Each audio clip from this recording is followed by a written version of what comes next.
Hey guys. This is part 6 of What If Naruto Had a Dog Companion. Hit like and subscribe if you like this one, and also please check the author in the description. Let's start.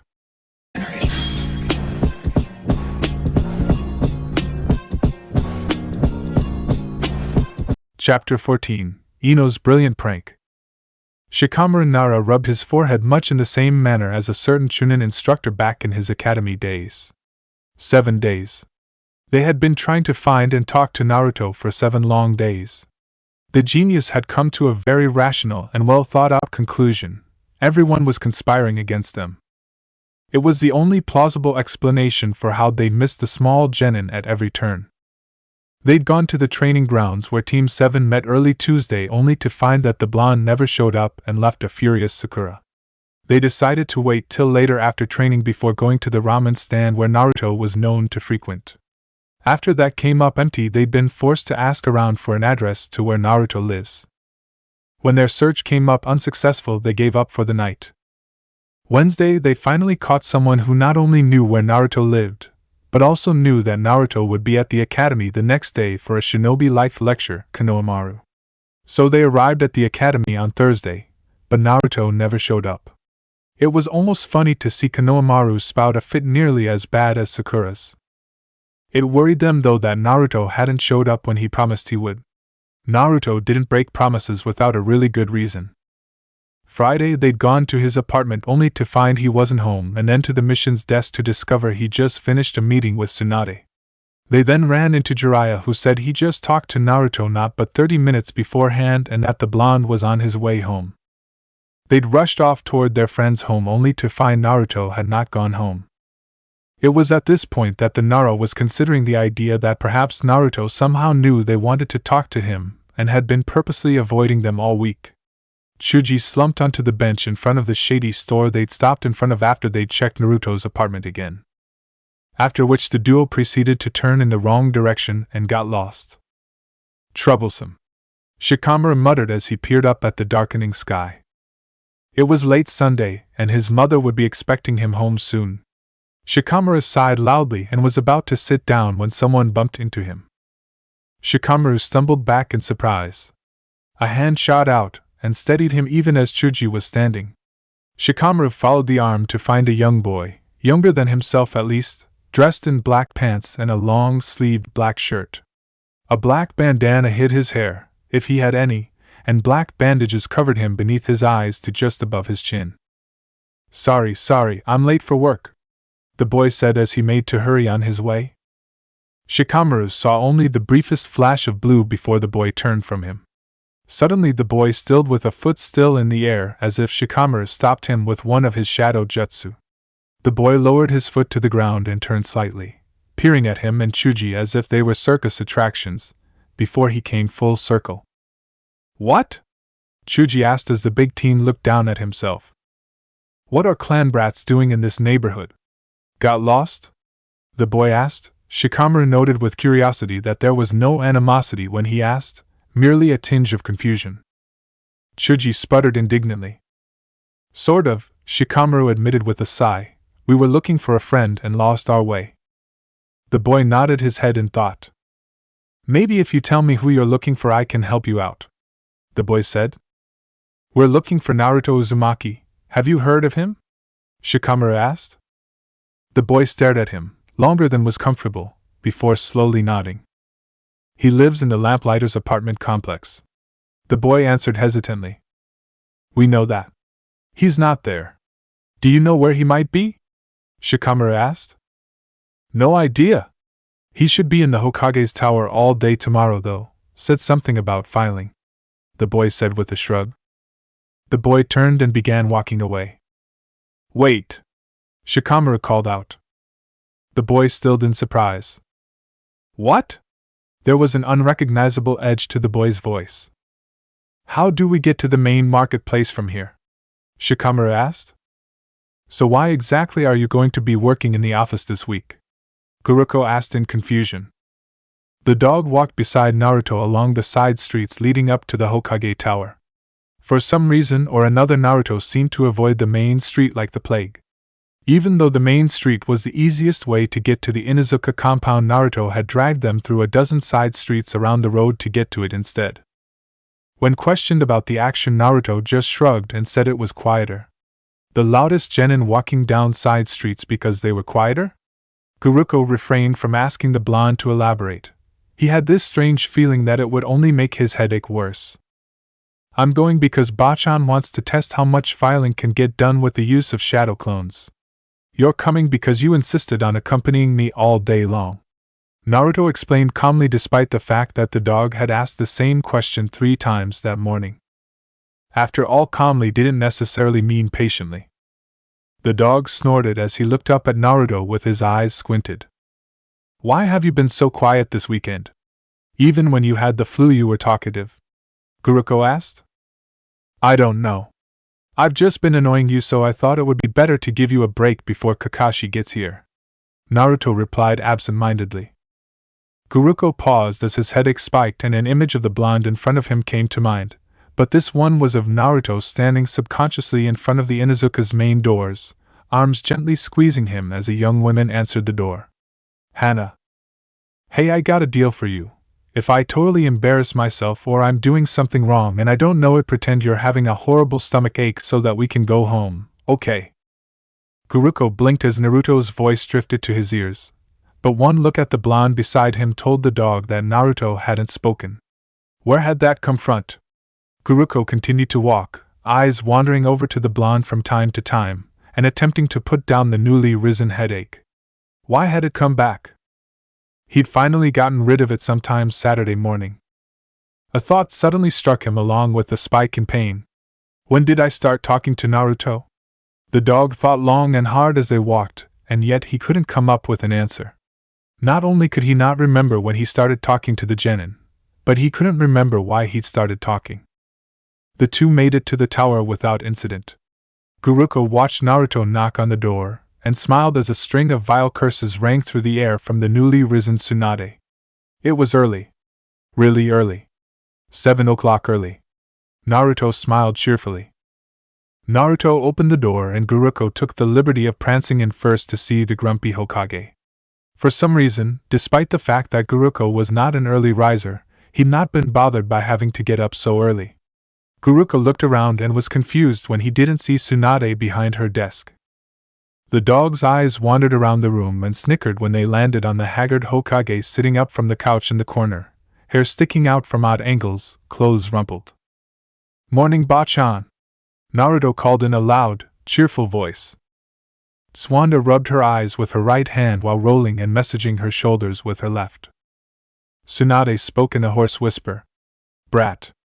I've spent the last 48 hours performing emergency surgery on 2 new Byumbu brats who didn't think that an assassination target would have equally powerful guards. Lower your voice. Right. Naruto chirped with a salute. Tsunade groaned as she stretched and yawned.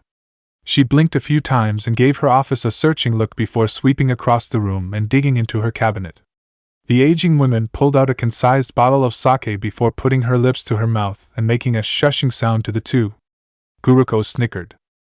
Naruto gave her an amused sigh of exasperation. All right, Naruto, Tswanda started as she tipped the small bottle back and took a swig. We've got a couple of things to talk about today before you start your qualification week. You will be working directly under Shizen and will report to her at all times. Guruko frowned as he listened, confusion marring his face. Qualifications for what? Guruko spoke up. Naruto fidgeted nervously and refused to look at the dog, which immensely confused him. Tsunade too frowned. Naruto, haven't you informed your team or Guruko? Tsunade asked. Naruto shook his head. Qualifications for what? Guruko repeated. If Naruto does well in this preliminary run for clone filing, then I'll be keeping Naruto as a permanent part of the office staff. He will be removed from Kakashi's team with the exception of participating in the next Chunin exam. Of course, this means we'll be missing Naruto for a while because of his trip with Jiraiya in a few short months, but I'd rather have all the qualification stuff done before he goes. Tsunade answered. Guruko's head spiked again, only worse this time. An image of Naruto lying on the floor of the bathroom flashed through his head and disappeared again before he could grasp it. Words whispered in his pointed ears, "I'm sorry." "For what?" Guruko shook his head roughly and a whine escaped through his black-rimmed lips. Why wouldn't his head stop hurting? What were the images he couldn't seem to remember? "Guruko?" Naruto's voice came again. Guruko laid down and whined. Was it really his voice or another vision? Hands reached out and gently massaged his head. The small fingers felt like a cool rush of water to his aching skull. The arms picked him up and held him to somebody's chest. "I'm sorry," Naruto whispered into his ears, "just don't try to remember." He knew. Guruko knew that was Naruto's real voice. Guruko whined as he was set down on a couch. He was only minimally aware that it was outside of the office that he was placed. "Shhhhh, just go to sleep, Guruko. Kakashi will be back soon and your headaches will go away. They won't ever bother you again," Naruto told him. Fingertips touched his forehead again, and what felt like water rushed over him. The water enraptured him in a blissful and painless darkness that protected him, but for some reason he didn't want to go. Guruko fell asleep. Naruto walked back into the office where Tsunade stood with an eyebrow quirked. Naruto shrugged nonchalantly before explaining. "He's been having nasty headaches lately. Hana said they were caused by the operation needed for his leg and that they'll go away soon."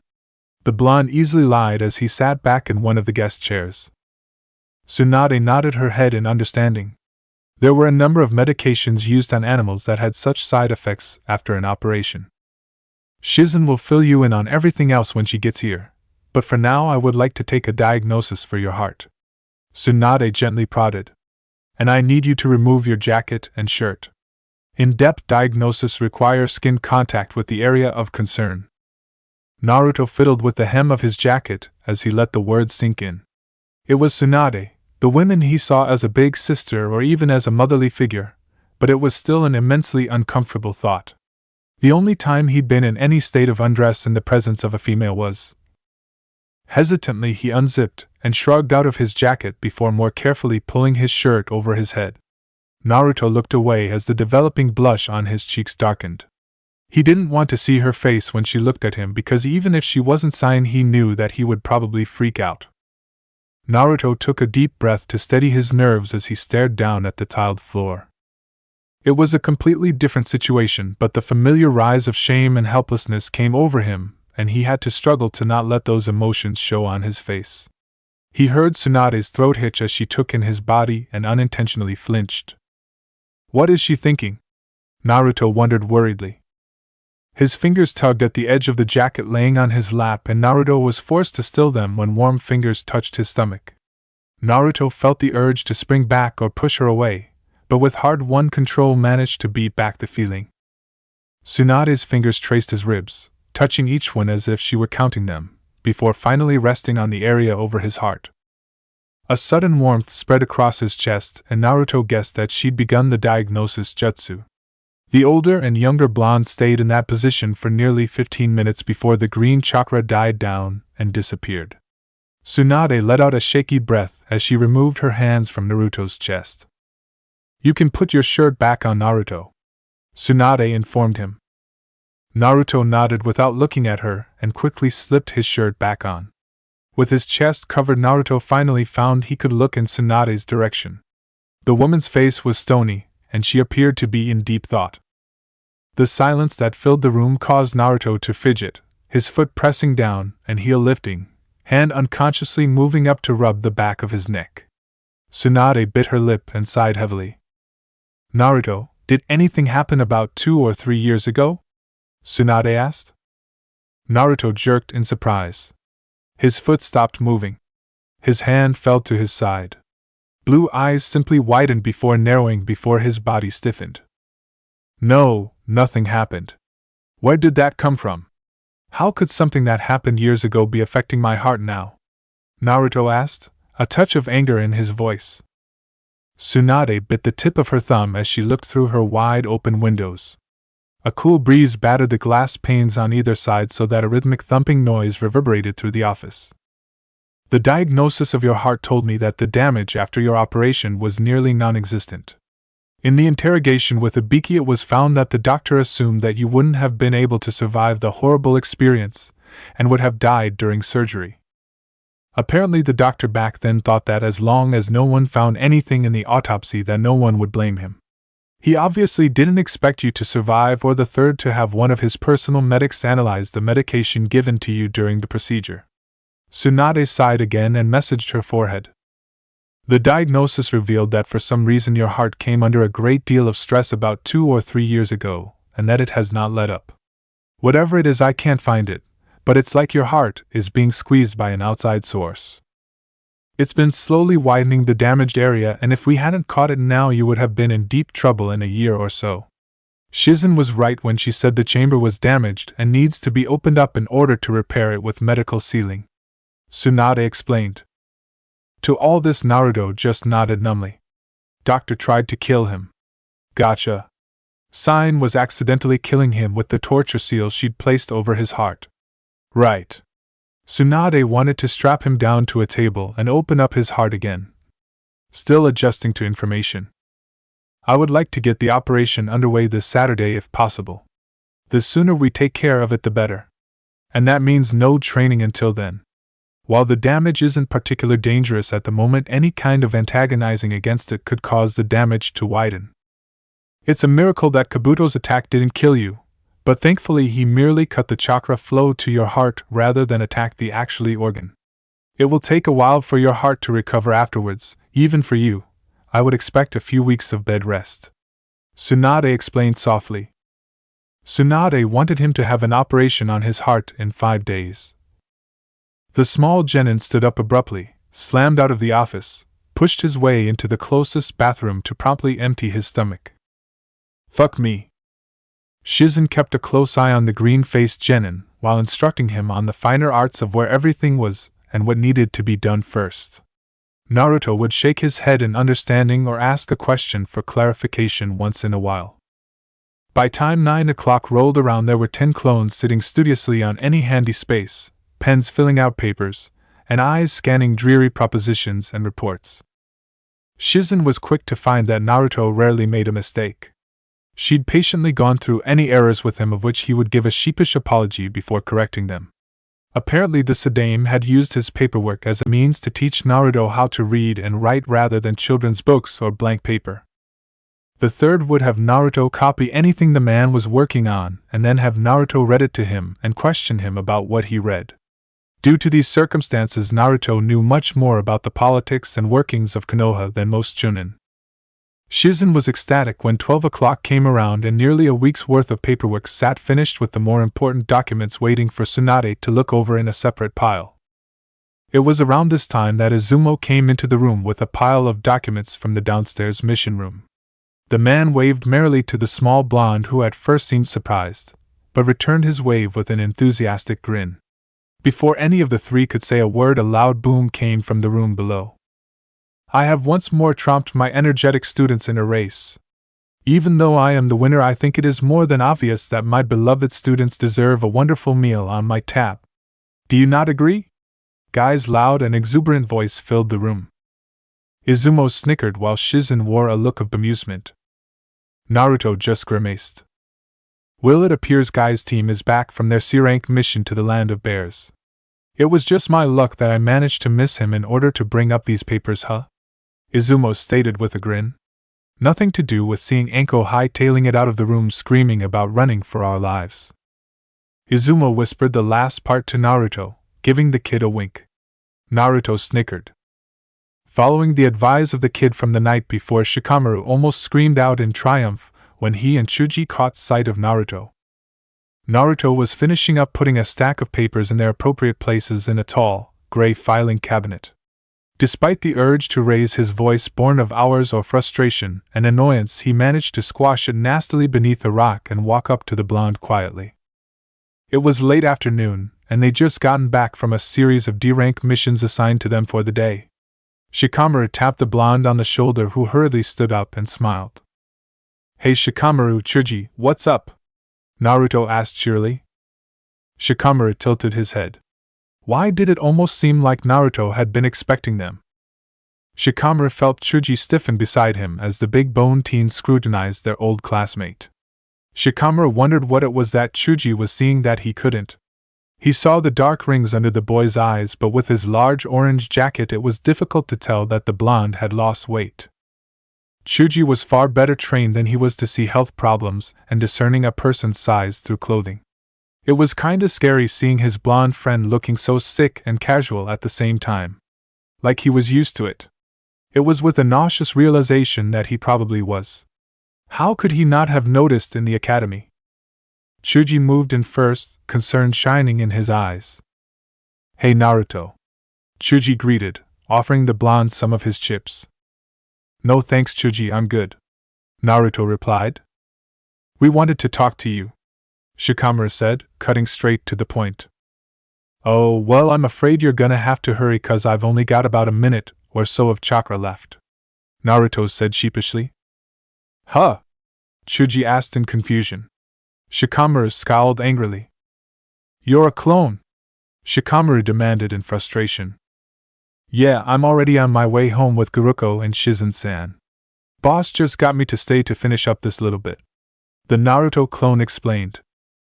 "Can you give Naruto a message for us?" Chuji asked. Shikamaru was about to tell Chuji that the clone was about to disappear and couldn't do such a thing because clones can't communicate with its creator when the clone interrupted him. "Sure, what is it?" the clone asked. Shikamaru sighed in exasperation. Apparently Naruto, a famed clone user, didn't even know that simple fact. It was just like the dead last of the academy to forget a rule of his own style. "We need to talk to Naruto. Can you tell him to meet us at the old park we used to play at around 5 tomorrow?" Chuji asked. The clone visibly frowned, but nodded. "All right," the clone said. "The clone doesn't have time to give the message to Naruto, Chuji. Clones can't communicate with their creator." Shikamaru butted in. The clone frowned again. "Boss always remembers what?" The clone's body dissipated into smoke. "This is far beyond troublesome," Shikamaru muttered despairingly. Chuji laughed. Ino Yamanaka giggled quietly to herself as she made her way down the main street market of Konoha's shopping district Tuesday afternoon. There was a slight swagger in her walk and a prick in her step. What she had planned had been long coming, a prank on the prank master of the Rookie 12. Let it be known far and wide what a great sense of humor she has. She was not high-strung and she could take a joke unlike what Shikamaru and Chuji said. She was fun and unpredictable and would not bore any boyfriend she had like Shikamaru had claimed. And she was not simply pulling this prank because of their comments. Their remarks didn't bother her one bit. Maybe a little. She had considered for a time pranking Shikamaru or Chuji, maybe even Asuma or one of her parents, but the idea of pranking Naruto had gotten stuck in her head a while ago and just wouldn't let its claws go. Naruto had pranked her once. It had been when they'd been in the last year of their academy, and the humiliation had been unbearable. She and Sakura had a fight during their lunch break in front of the whole class, and Naruto apparently hadn't approved. Ino had commented, screamed, that pink hair was the stupidest color anyone could have and that she would never be caught dead with such a grotesque color on her head. She'd felt guilty about it afterwards because Sakura had teared up a bit and stomped away after the remark, scream, that somehow the whole class heard and laughed about. She didn't have the slightest clue about how he did it, but somehow Naruto snuck pink hair dye into her shampoo, ironically the same shade as Sakura's. She'd been forced to go to school with a mess of pink hair by her father, adding salt to her wounded pride by snickering the entire time. The other students had laughed all day long after she arrived to class, Sakura especially. She knew it was Naruto because the other blonde placed a letter in her mailbox that very night that her father gave her explaining a simple and effective way to rinse the dye out. Add baking soda to her regular, undyed shampoo. He'd even apologized, but mentioned he thought she deserved it. Since she herself thought she deserved it, she never bothered to yell at him for the act. Now, though she found the other blonde to be the perfect target, Naruto had a great sense of humor, so she knew he wouldn't get mad at her. He himself had pulled a prank on her before. He was friends with Shikamaru and Chuji, so the prank would definitely be heard by them without her having to brag about it. Best of all though was that he was Sakura and Sasuke's teammate. Sakura would never in a million years pull a prank on anyone. She was just too much the goody two-shoes to do such a thing. Guys like a girl with a sense of humor, at least that's what the magazines told her, so the act would definitely up her chances of getting a date with Sasuke. Sasuke, as Naruto's teammate, would definitely know about the prank because teammates always know those type of things about one another. Knowing Naruto and Sasuke were best friends/rivals like her and Sakura, the two would definitely get into an argument. Sasuke would take the opportunity to make fun of Naruto for falling for the prank, and if she played her cards right she would be there to receive her rightful praise for initiating it. The plan was perfect. She even had the whole prank planned out. She noticed a while ago that the first Tuesday of every month Naruto went to this one particular shop, 5 shops on the opposite side from her own family flower shop, at exactly 5 minutes after 12. It was a civilian's shop that sold odds and ends, everyday supplies, and Ino didn't really know much of why Naruto went there, only that he did. It surprised Ino actually, that someone that was such a klutz and a troublemaker performed such an act as consecutively being on time. Ino leaped to the roof of the shop opposite of the general store and eagerly awaited Naruto's arrival, already going over how she planned to gloat about it all. That's when she saw the oh-so-familiar head of pink hair walking down the street. Ino's smile got absolutely wicked. The platinum blonde leaped off the building, startling the poor genin out of her wits, before ushering the girl to the roof. "Ino, what in the world is this about?" Sakura asked in a huff. "Hush, you'll see in a few minutes," Ino said with a wink. Sakura gave her a half-hearted glare in reply. That's when Ino spotted the sunflower dose of blonde walking slowly down the streets with the dog at his heels. The hideous abomination of orange clothing painting a neon sign around the boy. Ino smirked widely. "Right on time," she noted happily. Sakura also noticed her teammate walking down the street, though to Ino's surprise she didn't try to gain the boy's attention, which the mind walker had been prepared to stop, but rather looked away. Did they get into a fight or something? Ino idly wondered before mentally shrugging. They silently watched as Naruto peered around somewhat cautiously before entering the store. Ino raised a brow at that. The girl turned when she felt a light tugging on her shirt. "Ino, what are we doing here?" Sakura demanded. Ino sighed in exasperation. Sakura always hated being left out of the loop in anything. The girl could be annoyingly persistent. "We're here to prank Naruto," Ino answered shortly. "Now be quiet," she added. "Ino, I don't think that's a good idea. Naruto he hasn't been acting right lately. I don't think you should prank him right now," Sakura whispered. "I mean, he's been off ever since we started watching Kakashi's dogs. I think you should wait." Ino stared at Sakura incredulously. "Do you know how long it took me to plan this out? Besides, a good prank should cheer Naruto right up," Ino said triumphantly. "Now be quiet, he'll be out in a few minutes. Naruto never stays long." Sakura tilted her head in curiosity, wonderingly how Ino knew this, and she didn't, but decided to stay silent. The dog came out first. Naruto followed soon after with a single brown bag in his arms and an envelope clutched in his right hand against the crinkling front. Behind him the old woman who owned the store followed suit as she did every month and stood in the doorway. Now was Ino's chance. She flipped rapidly through the seals and paused in the last one, throwing her hands forward, aiming for the old women. She whispered the words of her jutsu out quietly but clearly. "Mind destruction jutsu." Naruto glanced at Guruko again as they continued walking down the street. The dog wasn't reacting to the glares that Naruto got from all around them. He hadn't reacted in days past either. That was good. It meant the extra money he'd been forced to give the greedy money sucker was worth it.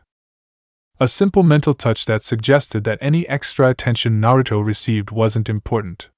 It was sort of like a genjutsu, only stronger. It had been the second part of the memory erase so that the remaining time Guruko spent with him would be noted as mundane and boring. Naruto gave a mental sigh of relief. Naruto had been putting Guruko to sleep each night with the deep slumber jutsu his grandfather figure had taught him before heading out to the bar the last few nights. The simple solution caused him to slap his forehead and ask himself why he hadn't done it in the first place. Ah, the wonders of foresight. Guruko couldn't question what he didn't know about after all. One thing that bothered him though was that the dog was complaining about headaches, which could only mean one thing: the dog's subconscious was fighting hard against the memory seal placed on him. The Yamanaka had warned him that if someone's mind was strong enough they would be able to break the memory seal, but that required the subconscious to fight fully against the conscious mind, which rarely occurred. Naruto hadn't even considered that Guruko would be strong-willed enough to fight against it, so the headaches were an alarming development. The best he could hope for right now would be to get Guruko to Kakashi, or at least out of his hands, as soon as possible. If Guruko was separated from him, then there was a chance that the subconscious fighting would fade. At the moment though, they were on their way to Naruto's next paycheck. The young genin was using his lunch hour from the office to take care of this business, so he had plenty of time to drag the stuff from this trip to his apartment before his time was up. He was paid once a month for the shipping work he did each weekend, the first Tuesday of each month, just as Tora-san closed up for lunch.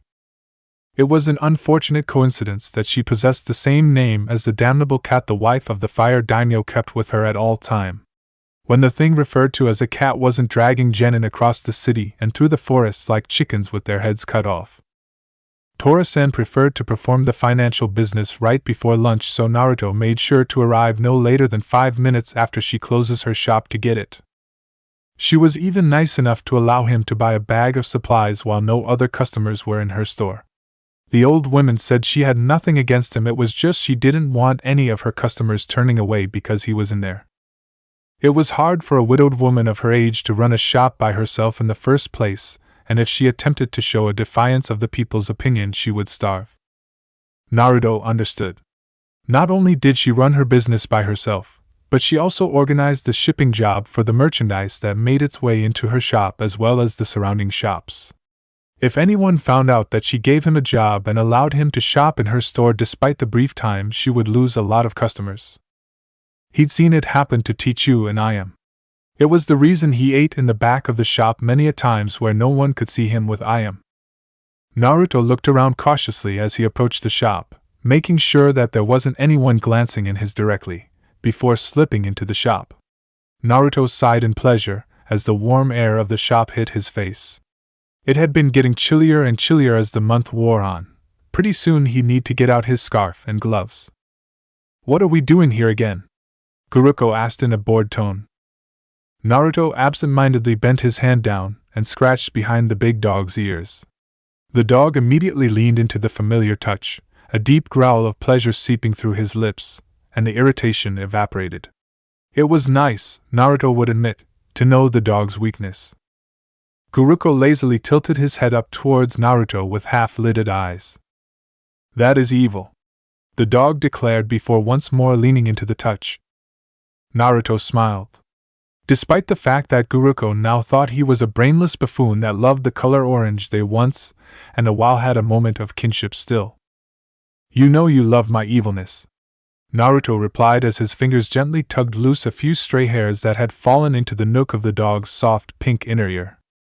Naruto had noticed that the dog had continuously stopped on the way here to try and scratch the inside part of his ears, unsuccessfully, and it must have been driving him insane. Naruto then carefully scratched the spot where the hairs had been. Guruko shuddered and his fur ruffled up before relaxing. "Thank you," Guruko said stiffly, to which Naruto smiled with sad amusement. The dog was attempting to be dignified. His Guruko had stopped trying to be dignified around him after he'd come home the one night from science. Cuddling up next to someone all night would ruin anyone's dignity. "Give me a minute, Naruto," called an elderly voice from the back of the shop. Naruto didn't bother replying. It was the unfortunately fact that unless you were directly in front of the women speaking in a raised voice, she could not hear a word you said. Naruto instead started to pick through the store and see what items he really needed for the month. Toilet paper, soap, toothpaste. He didn't really need salt, so he skipped over that. Bandages, antiseptic, laundry detergent. He could go without sugar. Naruto's hand paused over the tea. He had enough bags for 1 cup each morning for the next 2 weeks, but if he had 1 cup every other morning he could stretch it to a month. Tea wasn't a necessity, after all, more like a luxury. He passed it up. Light bulbs. Dish soap. Needle. Thread. Tomato soup. He didn't really need soup, he had plenty of rice and ramen to last him a while. He put it back reluctantly. Have everything you need, Naruto? Asked Tora as she waddled from the back room. Naruto nodded as he placed his chose items on the counter where the register resided. She handed him his check and he handed her the amount for the supplies. She sifted through it in the blink of an eye, amount already counted, years of experience aiding her where her hearing failed. Right as always, my boy, taxes and all, always the thrifty shopper you are. The old woman murmured to herself as she dispersed the money into their respective places in the register. Guruko snorted from his place on the floor, head on folded front paws. Naruto, a thrifty buyer? That's a surprise, the dog said in amusement. Naruto flinched at the insult, but put on an indignant look like he would in front of most people. And what's that supposed to mean? Naruto demanded loudly. Tora blinked and looked taken aback. It just means that I think you spend your money wisely, replied Tora olishly. Naruto blushed scarlet as he realized Tora hadn't heard Guruko's fairly quiet remark. Sorry, Tora-san, I wasn't talking to you, I was talking to one of Kakashi's dogs. He's got quite the mouth on him, Naruto replied sheepishly, his hand rubbing the back of his neck nervously. Down below, Guruko snickered in amusement. The women blinked and nodded slowly, not quite understanding, but having heard enough of Kakashi's famous dogs to know it to be true. Well, I would like to get to my wonderful lemon chicken, so scooch on outta here, youngin', Tora said with hands on hips. And for goodness sake, eat more. You look like a bag o' bones could beat your little ass in meatless competition, she declared, poking the boy's chest. Guruko snickered as Naruto gave them both an exasperated sigh. The old woman followed him out the door, as she always did before suddenly stiffening up directly in the doorframe. Naruto, wait! She cried loudly. Several people looked their way as Naruto turned. The blonde barely caught sight of the widowed women pulling hard on a wire beside the door before something slammed into him from all sides. Naruto freaked. He dropped his bag and his check to the ground and staggered to the side only to hit something that shoved him forward again, and to the ground. Something was covering his eyes and his whole body. The small genin blindly whipped the goopy stuff from his eyes and tried to open them. A blur of colors came to his sight. He could also hear a large amount of people laughing. Probably at him. Naruto tried to calm down. He felt the goopy stuff in his hands. Paint. He was covered in paint. No big deal. Just paint. After coming to that realization, he more calmly than before wiped the paint on his hands on the ground in front of him, and then removed the paint that surrounded his eyes. When he thought that they were relatively safe, he opened them. He really wished he hadn't. There was a large crowd of villagers and some shinobi around him in a tight circle that were pointing and jeering at him. He looked down at himself. He was covered from head to toe in bright pink paint that he immediately recognized as house paint. It wouldn't come off no matter how many washes he put his clothes through. Naruto took several deep breaths as he looked around, trying to find the supplies he bought, trying to find his check, but most of all trying to find a way out. Off behind the crowd he heard a dog growling and an old woman he recognized as Tora shouting something. Naruto gingerly stood up and tried to shake off some of the paint. The laughing was so loud that it felt almost like a physical attack against his ears. Suddenly a large banner opened up and slid down the wall of the shop in front of them. Naruto stiffened. No more neon orange, pink is the new in. The laughter got louder. I hope an enemy nin finds you an easy target. Let this be a reminder for what you are and what you deserve. Seriously, Uzumaki? You couldn't have picked anything more stupider looking than that. Dude, you look like a fucking clown. That's Naruto for you, always trying to outdo himself in the retard meter. Uzumaki, you need to take being a shinobi more seriously or else you'll get yourself killed. Not like anyone would miss him. Naruto hugged himself as he stood there, in the middle of a tidal wave of bodies, fingers curling tightly around his upper arms until they were white. He desperately wanted the ground to rip open and take him down, deep, deep down under the earth. His heart fell into his stomach as his limbs began to feel like jello. Had the merchant done this? Since he hadn't died yet from missions, did he decide to try something else? Did someone else know about what happened with the merchant and his clothes and now they were playing off of it? Did Guruko tell someone even after the dog promised him he wouldn't? That's when Ino and Sakura pushed through the crowd. Ino was laughing so hard that she was holding her sides. Sakura was behind her, attempting very hard not to laugh, but failing miserably. Naruto suddenly felt extremely cold. Look, Naruto! Now you can get some better clothes. Like something that Sasuke wears, or well, pretty much anything would look better. Ino proclaimed loudly through fits of laughter. And hee. I personally think that pink is way better on you than orange. Ino continued as she wiped away a tear from her eye. And hee, maybe you'll get lucky and Sasuke will want to help you. Ino finished. Naruto backed up, the goop still dripping off of him. He blankly looked around, barely noting the pieces of balloons that were spread in the midst of the paint. One of the men who'd been laughing clapped Ino on the shoulder. Naruto flinched horribly when he recognized him as the same man who twisted and broke his arm in the streets for trying to steal from him all those years ago. That was great, kid, the Chunin said as he calmed his laughter, but I don't think you got the right color. Ino straightened and tilted her head in confusion. The man smirked. He riffled through the grocery bag in his arm and pulled out a tomato. I think red is far more appropriate, the man stated darkly. Sakura stopped laughing and Ino stiffened as they both gazed at the man in stunned silence. Before either girl could say or do anything, the man threw the tomato. The vegetable slammed painfully into the side of Naruto's head, and the juice splattered all over the place. Naruto staggered back, not having expected the blow, before looking at Ino and Sakura with hurt and betrayal in his eyes. The two girls just continued to stare in horror as the prank escalated into something that Ino had never expected nor wanted. It was supposed to be a joke. Naruto was supposed to laugh with her and say that pink was better than orange. It was supposed to be a pun off of his own prank. It wasn't supposed to be mean. The crowd wasn't supposed to take such blatant mirth out of it. They weren't supposed to insult Naruto at all. Ino hadn't expected anyone to laugh along with her and Sakura, and certainly not in such a horrible way. They weren't supposed to throw anything at him. This wasn't what she wanted at all. The crowd continued to murmur loudly. It seems even children his own age can't stand him. Can you blame them? I wouldn't want to go near the wretch. He had it coming. Look at him, disgusting. Don't go any closer. I say we take an example from that man and... The people started shouting even harsher insults and threats at the small blonde before a ferocious snarl cut through the air. Guruko had pushed through the crowd and now stood growling fiercely at the people surrounding them. Many of the villagers stepped back fearfully. Kakashi's dogs weren't known for being threatening at all, so the rows of razor-sharp teeth that glistened at the crowd from the normally friendly wolf-like dog frightened them.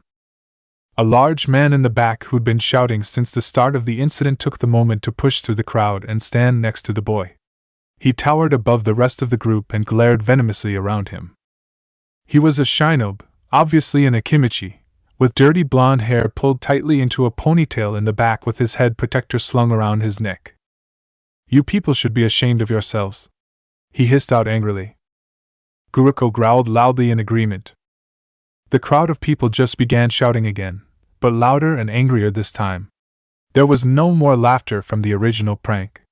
Ino and Sakura felt a chill run down their spine as they felt the wave of hatred fill the air. Tora finally made it to the center, where she gently tugged Naruto's frozen form behind the Akimichi, who silently made a barrier between himself and the Jinchuriki. Ino and Sakura tried to get to Naruto as well, but they were pushed aside by the suddenly angry crowd. A shadow came down from the rooftops and landed beside the Akimichi. I will take Naruto-kun to Irika-san, Ebisu said softly to the large Akimichi beside him. The man nodded in appreciation. Ebisu was an elite jounin who had the chakra and skill to shushin 2 or 3 people out of the crowd. Come, Naruto-kun, I'm getting you out of here, the jounin said softly. Ebisu gently, but firmly took a hold of the blank-eyed Naruto before his body flickered and disappeared. An angry and confused dog soon after following suit. Konohamaru, Moegi and Udan raced through the halls of the academy to their class. It was almost useless seeing as it was early afternoon and school was half over, but it honestly wasn't their fault this time. Sure, they were practicing making traps, but it was for ninja stuff, not a prank. If Udon hadn't accidentally set off their newly completed trap, then they wouldn't have spent all those hours stuck in a tree with their legs tied together and shoulders attached through a particularly nasty type of glue used for bridge work. It didn't help at all that Konohamaru and Udon had been stuck facing each other in the embarrassing position of cheek to cheek, and at one point in their struggles lip to lip. Both of them were incredibly thankful that Moegi had been stuck tied to Konohamaru's back, facing the sky, and silently swore never to mention to anyone. Ever. They had come to the conclusion that it wasn't a very nice prank and wouldn't do it to anyone else. The three of them learned that lesson well when they'd shaved one of their female academy teachers' heads while she was napping. Naruto had been furious with them. Naruto sat them down after their third day of detention and explained that there were certain rules to pranking. The very first rule was that you never perform a prank that can't be undone. He had told them that shaving a person's head, especially a woman that loved her hair like their sensei, wasn't funny but cruel.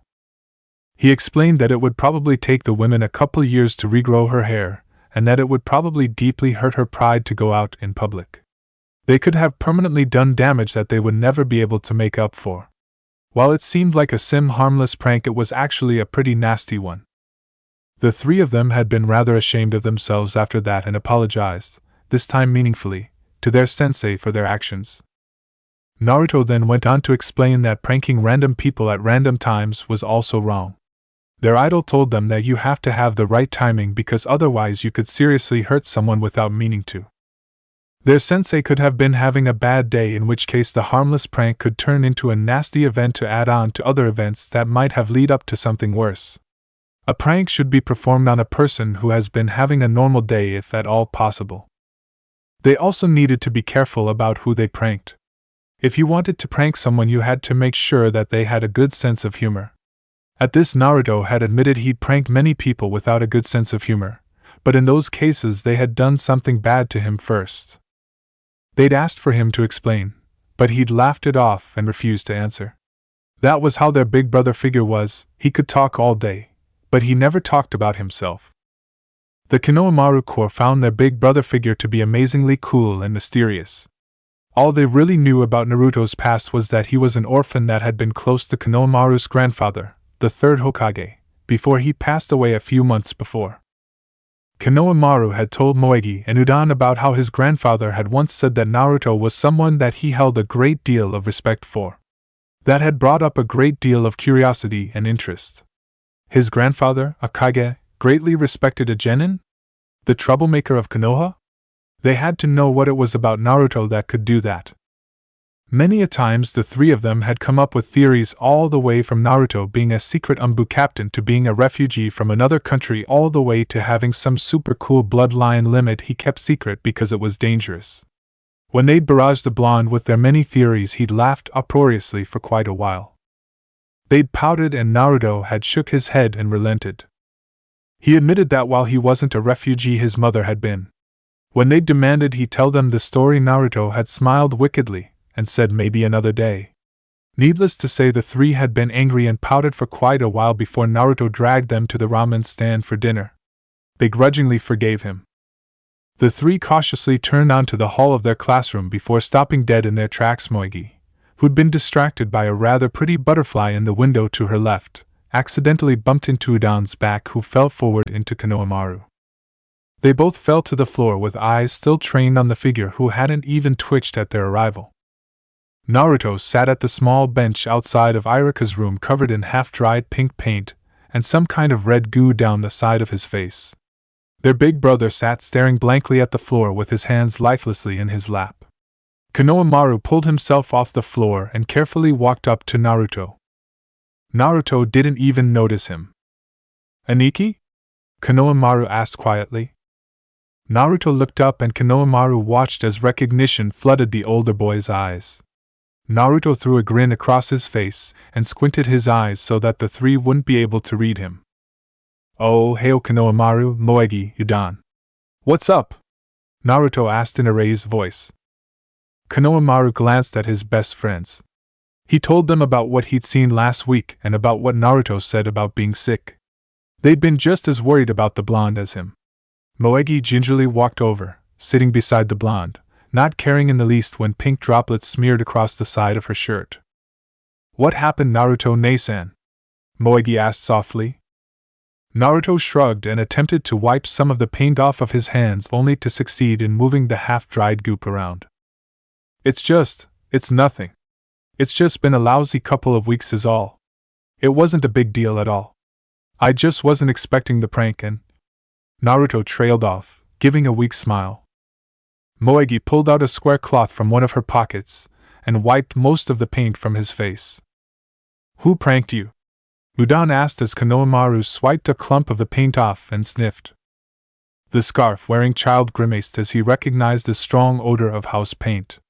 Konohamaru was well aware that Naruto didn't have the money to replace his clothes, so whoever did this was a real asshole. Naruto shrugged again.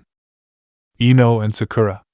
They probably don't know anything about how to pull a decent prank, so it's okay. I know they didn't mean for it to go the way it did.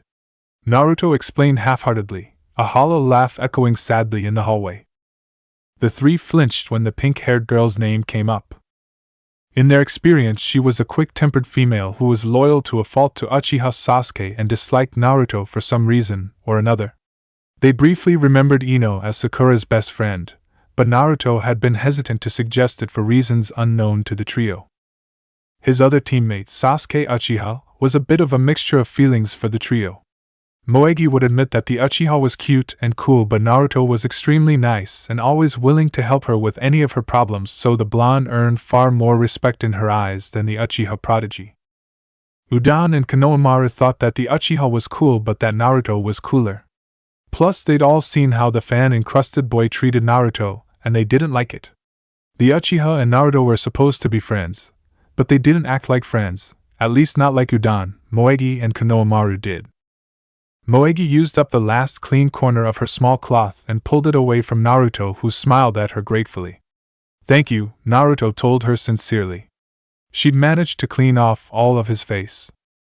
Konohamaru scrutinized Naruto's face and noticed to his chagrin that his big brother hadn't gained any of the weight back that he'd lost while he was sick. It really upset him, and it made him wonder if Naruto had lied to him about getting better in the first place. Was Naruto still sick? Why was he up and about if he was still sick? Unfortunately, he wasn't allowed to contemplate the thought further because Ebisu and Irika came out of the classroom. Ebisu promptly finished his missions report on the simple B rank that was clearly below the level in which his status as elite jounin entailed that he just completed, and planned to spend the rest of the day in his bed. Not because the mission was difficult for him. Not at all. Clearly he could handle something so simple. He was merely wisely choosing to rejuvenate his chakra supply rather than rashly spend it in a bar celebrating a completed mission like the other jounin did. Yes, that was it. So when he heard the angry shouts of some villagers that appeared to be about to engage in an uncivilized fight, he did not moan in despair at having to perform his rightful duties of securing the safety of the involved individuals. Nor did he mentally debate whether to fuck it all and go to bed. And he most certainly did not consider using a simple water jutsu to cool off the idiotic imbeciles too stupid to know when he wanted to go to bed. These events did not occur. Luckily for the man, there was no Yamanaka in the vicinity to disprove Ebisu's momentary state of denial. His eyes scanned the crowd and widened in disgusted horror. A crowd of grown adults were harassing the young Jinchuriki with what Ebisu could only describe as a mob-like intelligence. Naruto was covered from head to toe in paint and staring at a large poster directly beneath Ebisu. The crowd was jeering at the 13-year-old as if he were a criminal. Ebisu felt his anger rise. It was true that he'd felt animosity towards the Jinchuriki in the past, but even at his peak of hatred he'd never say the things he was hearing to the boy. After taking the boy on for chakra training at the beginning of his month preparation for the finals, Ebisu came to the realization of how utterly wrong he'd been about the boy. Now, standing above the crowd and watching Naruto's blank-eyed expression, he felt a rage fill him. This wasn't right. Not at all. He had to visibly force himself to not punch the man that threw the tomato and quickly shushened, again, SP, to the ground beside the large Akimichi. The Chunin who would dare attack a fellow shinobi had been dully noted in his mind's memory. The man would pay later. Ebisu felt disgusted with himself as a horrible thought struck him. Honored grandson, if you lower yourself to consort with creatures of this sort, you will descend to his level. If I'm such a horrible ninja, then why is it that sometimes I've done even better than Sasuke or Sakura? That's because you have reserves that are hardly even human.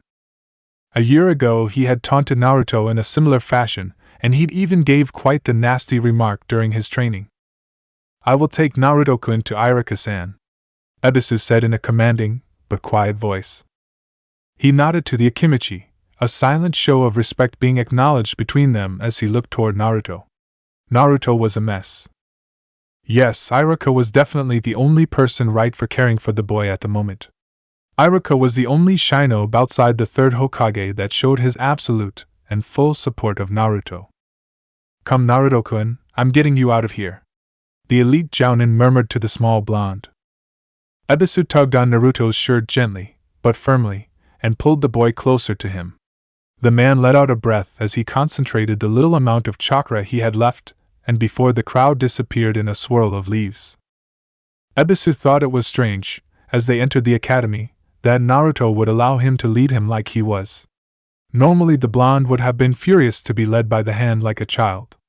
Ebisu carefully navigated the halls till they were just outside Irika's classroom, and reluctantly told the boy to wait outside the room for him. Naruto just nodded his head and plopped down on the bench without a word. Ebisu frowned at the action, but decided it was best to not question it. As quietly as possible Ebisu entered the classroom. He needn't have bothered at subtlety though, the children were loud enough to have covered a stampede of elephants. The moment upon his entrance Irika glanced in his direction and signaled that he would be with him in a moment. It took all but 2 minutes to have every one of the horde of 8-year-olds to be quieted and busily working on whatever assignment Irika saw fit to deign them with. The young Chunin made his way over with a slightly weary air. There was little doubt in Ebisu's mind that the man's weary approach came from whatever Naruto told the man about him. At that thought the man winced. Still the man had a smile and an open body language to convey a willingness to listen despite past events. It was this same openness and easy forgiveness that most likely attracted Naruto's attention and respect in the first place. For that Ebisu respected the young man despite his rank as a Chunin. Forgive the commotion before Ebisu-san. I was teaching the children how to set up basic traps in everyday, plain Jane settings, without them being seen. Not very successful but good enough for first attempts, Irika said sheepishly as he scratched the back of his neck nervously. So that's where he gets it from. Ebisu thought in amusement as an image of Naruto performing that same nervous gesture came to mind. I'm sorry to bother you while in the middle of class, but there has been an incident that needs your immediate attention, Ebisu stated while stifling a yawn. The adrenaline rush from earlier was gone and the jounin was having a hard time preventing his head from dipping to the side. Damn his unswerving sense of duty. What type of incident would need the help of an academy teacher? Irika asked in alarm. Ebisu grimaced. He hated giving bad news to people, it just wasn't in his forte. He did not possess an ability to be empathetic. He could be sympathetic, but trying to see a situation from a different person's view and understand what they were going through was not in his arsenal of mental skills. One of the reasons he was a private tutor rather than an academy instructor. Naruto was targeted by a rather distasteful prank, but it was not that was the problem, rather the reaction that the witnesses of the prank performed.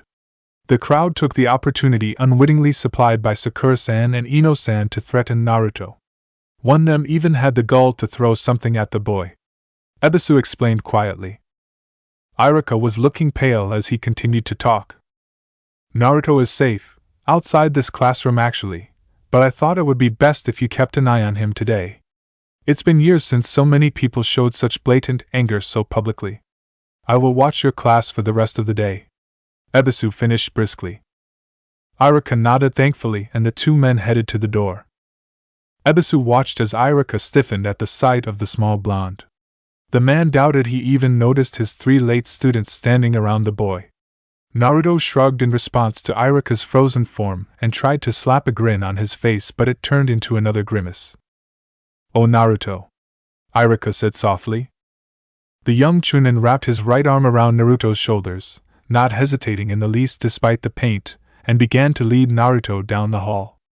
Ebisu watched them go silently and admittedly in awe of the way the two seemed to communicate without saying much. Konohamaru didn't seem so keen to allow his sensei and big brother figure to go so easily. "Is Naruto still sick?" Konohamaru demanded loudly. The boy's voice carried its way into the classroom, causing curious 8-year-old ears to listen in. Naruto flinched horribly at the loud question and turned to glare at the younger boy. Konohamaru stepped back a bit in surprise at the icy glower directed his way, but ultimately held his ground in determination. "Sick?" Iruka questioned worriedly as he glanced down at Naruto. Ebisu also turned to take a closer look at the boy. Now that he was looking, Ebisu noticed with chagrin that the boy did appear to be thinner than before, and his face, that he could now see had been cleared of paint, seemed rather pale. Was that why Naruto had allowed him to lead him so easily? Because he was ill? The small blonde's glare seemed to intensify as his and Iruka's gaze continued to scrutinize him. "I told you already, Konohamaru.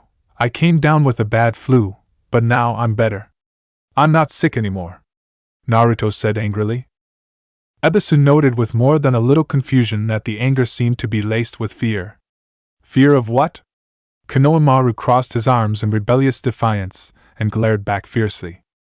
"That's what you said nearly a week ago, Aniki, but from what I see you don't look no better to me," Konohamaru declared in a childish huff. Ebisu would admit only to himself that he was slightly impressed with his student's evident dismissal of his idol's own words. Another part of him noted that he would have to work on his young student's use of vocabulary. It was not appropriate for the honorable grandson to be speaking in such an uneducated fashion. Naruto scowled. "I'm fine." Konohamaru stomped his foot. "Are not?" Iruka coughed to gain everyone's attention. "All right. Naruto, you're staying at my house tonight, no arguments. Konohamaru, Moegi, Udon, detention with me tomorrow afternoon after classes." "What?" Konohamaru cried out indignantly. Ebisu took his chance to usher the children into the classroom with a nod in Iruka's direction. Iruka in turn smiled warmly before tugging Naruto away in the direction of his home.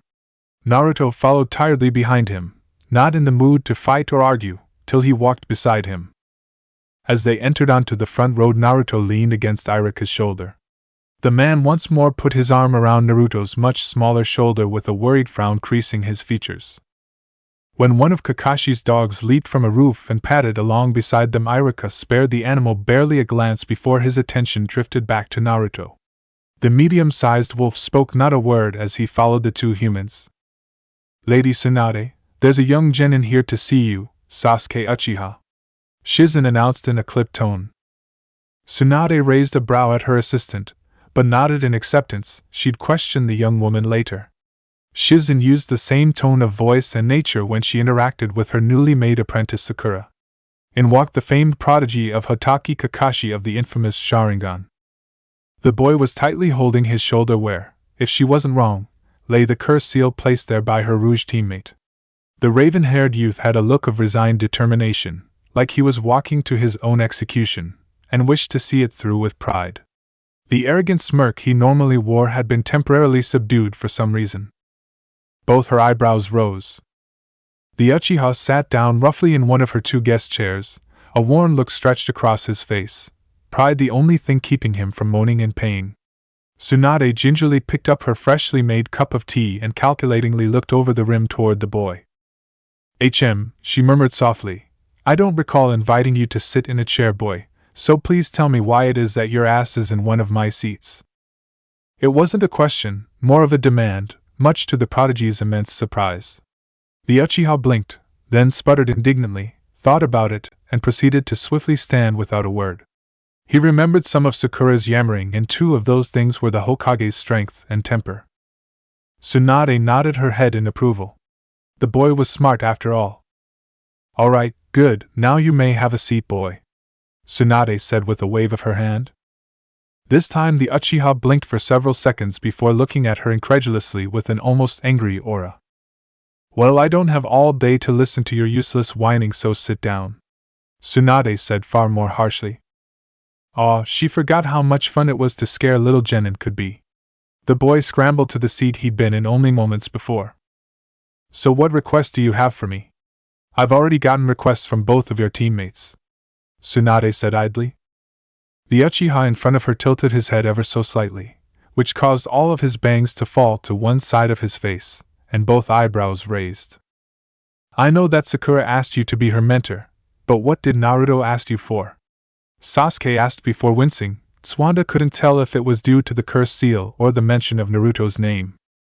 Tsunade tapped her fingers as she debated the merit of saying anything to the boy in front of her. On one hand, it was really none of the Uchiha's business, but on the other she wanted to know why Naruto suddenly wanted out of Team 7 and why he hadn't said anything to his team. Tell me, Uchiha, how has your team been lately? Tsunade asked rather than answer. The Uchiha winced again. Tsunade tipped her teacup back and took a long gulp of the hot liquid, mentally trying to conjure the sweet jasmine into harsh vodka. Instead, all she got was a slightly burnt tongue. That bad, huh? Tsunade muttered with a sigh. The boy sighed through his nose as he spoke. That's actually part of the reason why I'm here today. The Uchiha began in a crisp yet weary tone. Kakashi placed a suppression seal on me over Orochimaru's curse seal, but it's not working. It's been hurting a lot more recently and it's been affecting my thinking. If I feel mad, then there's a stinging pain from the seal and I'm absolutely furious. If I feel sad, then the pain comes and I'm suddenly overwhelmed by despair. If I'm thinking about something, then I feel a twinge and what I was thinking about becomes darker, twisted. The Uchiha trailed off into silence, looking at his Hokage with an almost desperate need for help. Tsunade stared into her cup. Her hands gently swished the cooling tea back and forth as her thoughts tumbled in a similar fashion.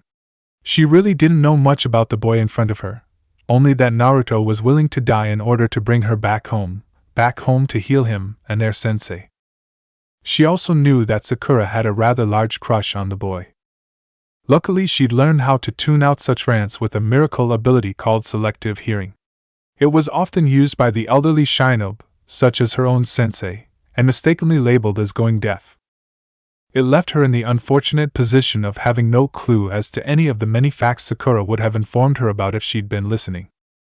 No doubt Sakura held a biased opinion, but she'd been a kunoichi of the highest degree for a long time, and would have been able to pull out the grain of truth no matter how deeply intertwined with fiction it was. She gently swished her cup once again before placing it on the table. The boy that she'd unconsciously adopted as a grandson told her that Sasuke was a talented shinobi and a good person. The girl that she'd taken on as her apprentice for the sheer amount of skill in chakra control and an evident good heart looked up to him and had a crush on him.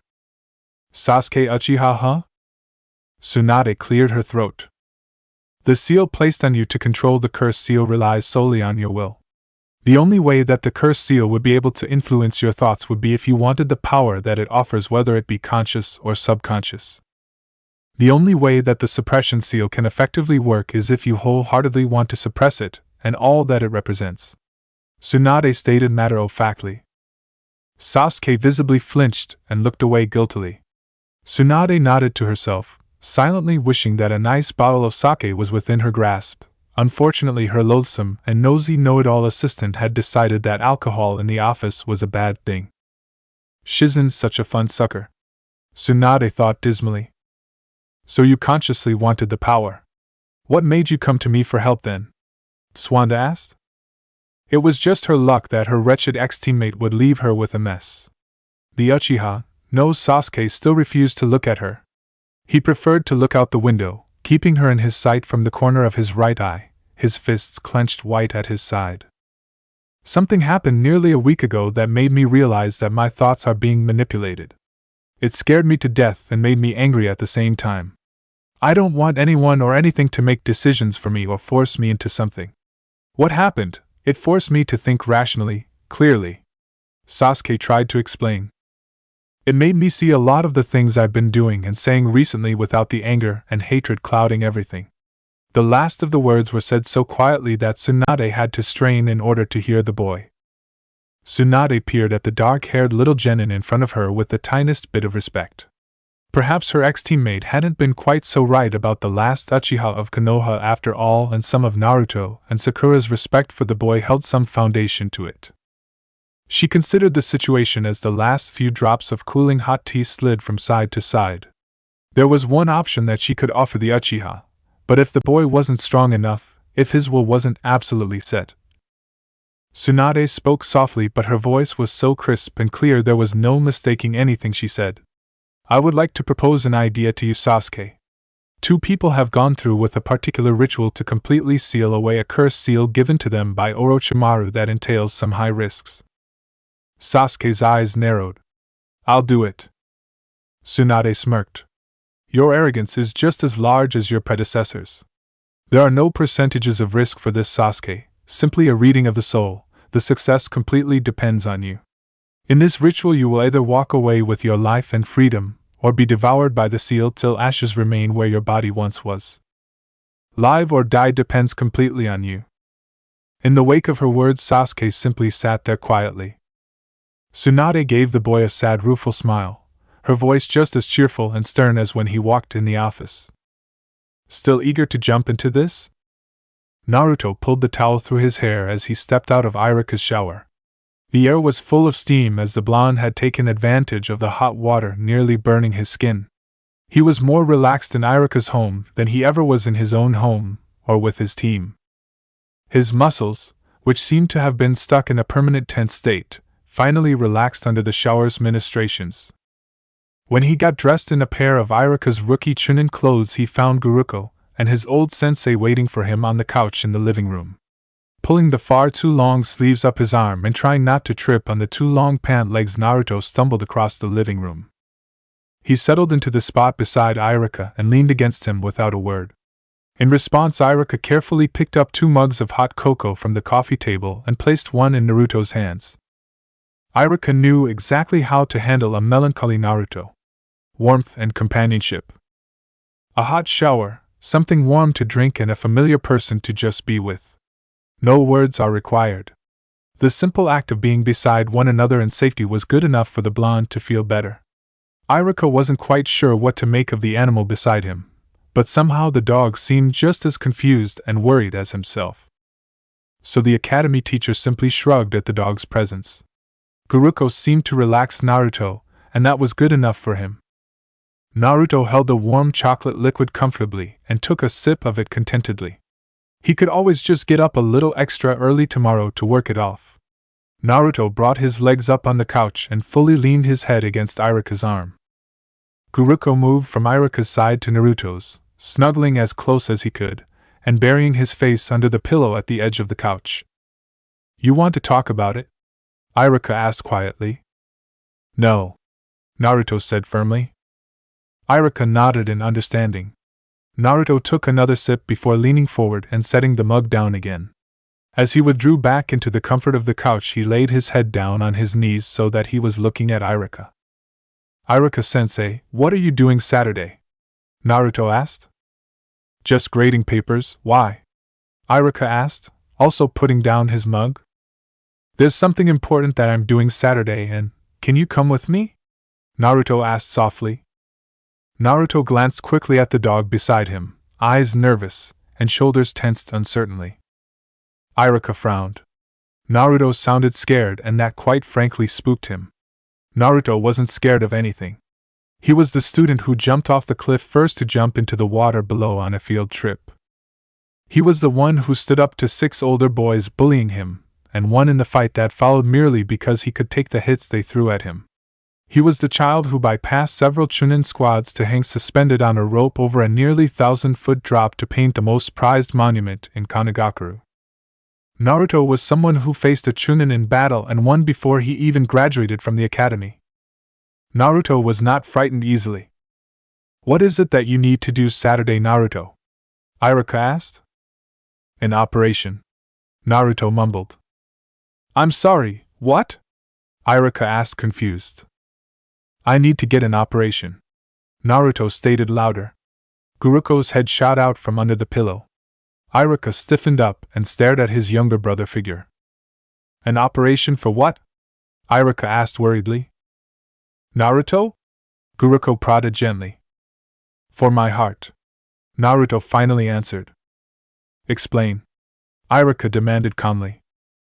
Naruto spent the rest of the afternoon curled up by Iruka's side quietly telling his father figure everything concerning his heart. A dog silently watched and listened and pondered as his headache got worse. Chapter 15. Broken Memory Seal. A bag of chips popped open. Fingers reached inside and pulled out a handful.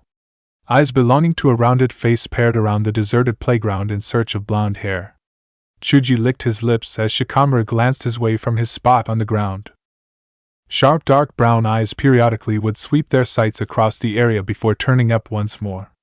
The lazy teen was idly watching the cloudy sky as they waited for the third member to show up. Neither of them would admit it, but both of them were nervous about finally talking to Naruto. He and Shikamaru knew that Naruto was sick, but getting the blonde to admit it, and then trying to get him to let them help him would be a painful task. Naruto obviously didn't want anyone to know he was sick, for whatever reason, and Naruto was the most stubborn person they knew. Well, it was a coin toss between Lee and Naruto. Ching. Chin. Ching. Chuji looked in the direction of the metal fence, curious as to what was hitting it. A small but fast figure was running along the top of it in their direction. When they made it to the area of the fence directly in front of them, the figure jumped and landed softly beside Shikamaru. Chuji's hand stilled and he blinked. It was Naruto, but he wearing clothes far too big for him. And not orange. Shikamaru nodded in welcome while Chuji waved.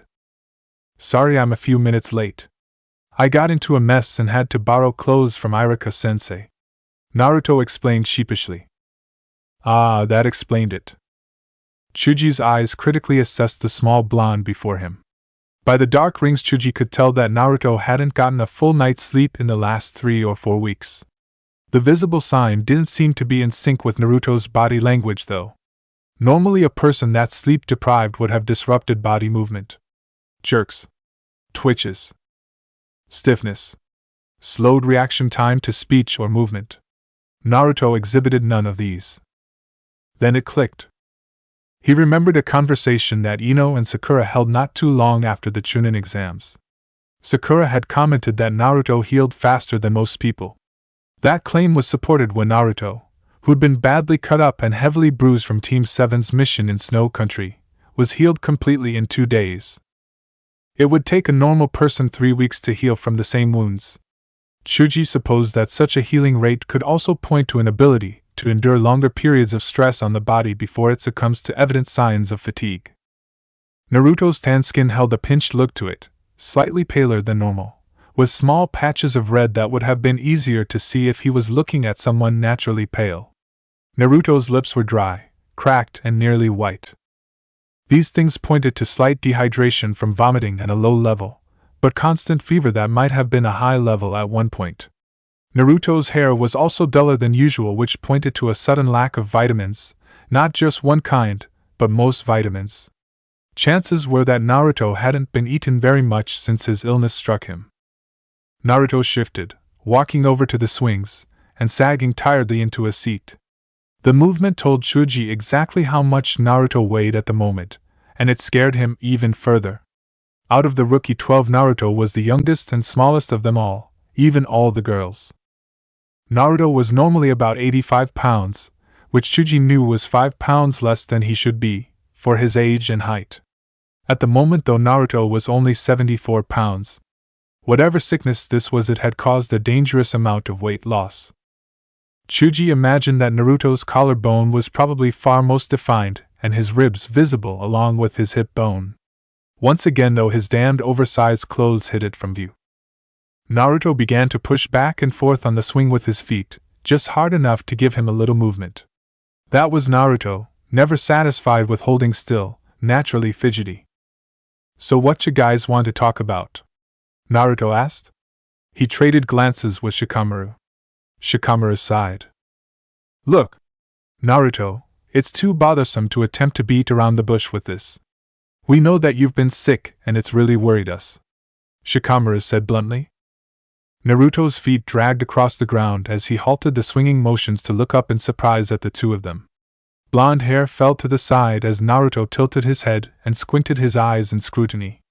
Chuji shifted uncomfortably under the unfamiliar gaze. Even if I'm sick, Naruto said slowly, why would that bother you guys? It's not like I've been failing missions. I'm still doing my job. Chuji stared at the blonde, unsure, before glancing at Shikamaru for reassurance. The shadow user gave a slight nod to him. Chuji let out a breath of air to relax. He did not do good in confrontations like these. On the battlefield he simply followed Shikamaru's directives, but in a scenario where he knew more than Shikamaru, the large teen found himself faltering. Naruto, we're your friends. If something's going on or you're sick, then we want to be able to help. Chuji explained steadily. Chuji watched as Naruto's lips twitched at the corner of his mouth in a bitter smile even as he shook his head. We're comrades. Not friends, Naruto said softly, almost sadly. Chuji stared in hurt silence. Shikamaru wasn't nearly so passive. We didn't spend all fucking week tracking you down because you're a shinobi. Do you really think I'd put all this effort into trying to lecture you about missions? Shikamaru asked in exasperation. Naruto shrugged indifferently before getting up from the swing and heading for the gates. Chuji stepped in front of the blonde, watching Naruto's eyes darken as he tried to step back only to feel Shikamaru's hand clamp onto his shoulder. Naruto was trapped between a boulder and a stubborn shadow user. We tracked you down because you're our friend as well as our comrade, Shikamaru said calmly. Chuji nodded in agreement. Naruto looked around nervously, rubbing the bridge of his nose, avoiding looking at either of them. You guys don't know anything about me. How can you say that? Naruto finally asked. Shikamaru sighed. You're Naruto. A little slow sometimes. A funny guy. Stubborn, annoyingly so. You're loud and brash, but you also believe in your teammates and try to help anyone who needs it. You're Naruto, Shikamaru answered with a wry grin. Chuji watched Naruto look at the ground, shifting from foot to foot, hands shoved deep into the depths of two big pants. You don't know very much, Naruto observed, his head slowly rising to look at them with a wobbly smile in place. No, Shikamaru agreed, his words coming out with great consideration, but we know enough to know that you're a good person. We know enough that we want to help and get to know you better. Chuji nodded in agreement. He wasn't nearly as word-savvy as Shikamaru, but the young Chunin seemed more than capable of talking for the both of them. Naruto hesitated for a moment before meeting their gazes evenly for the first time that night. Chuji felt himself still. It struck him suddenly that he hadn't looked Naruto directly in the eyes since that day years ago when Naruto had come up to play with them and Chuji had turned his back on him in avoidance. He suddenly remembered why he avoided looking into Naruto's eyes since then. Icy blue stared back at him just like then.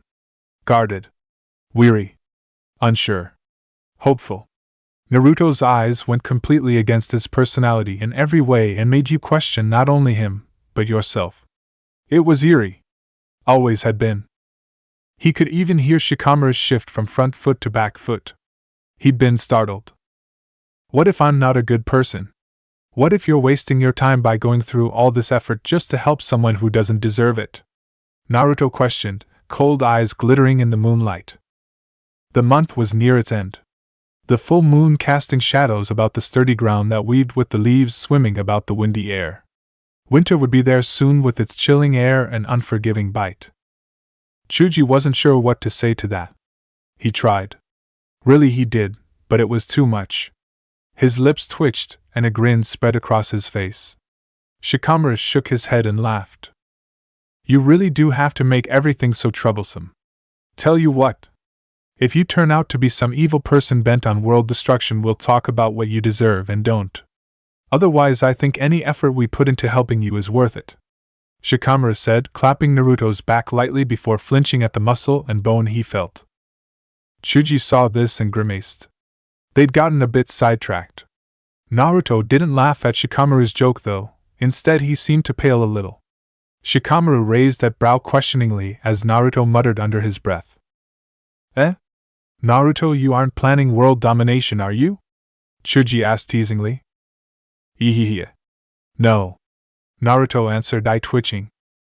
Back to the main point though, Shikamaru said quietly. We'd like to know why you're sick. Both Naruto and Chuji sobered immediately. Chuji watched as Shikamaru clenched the fist that had touched Naruto's back.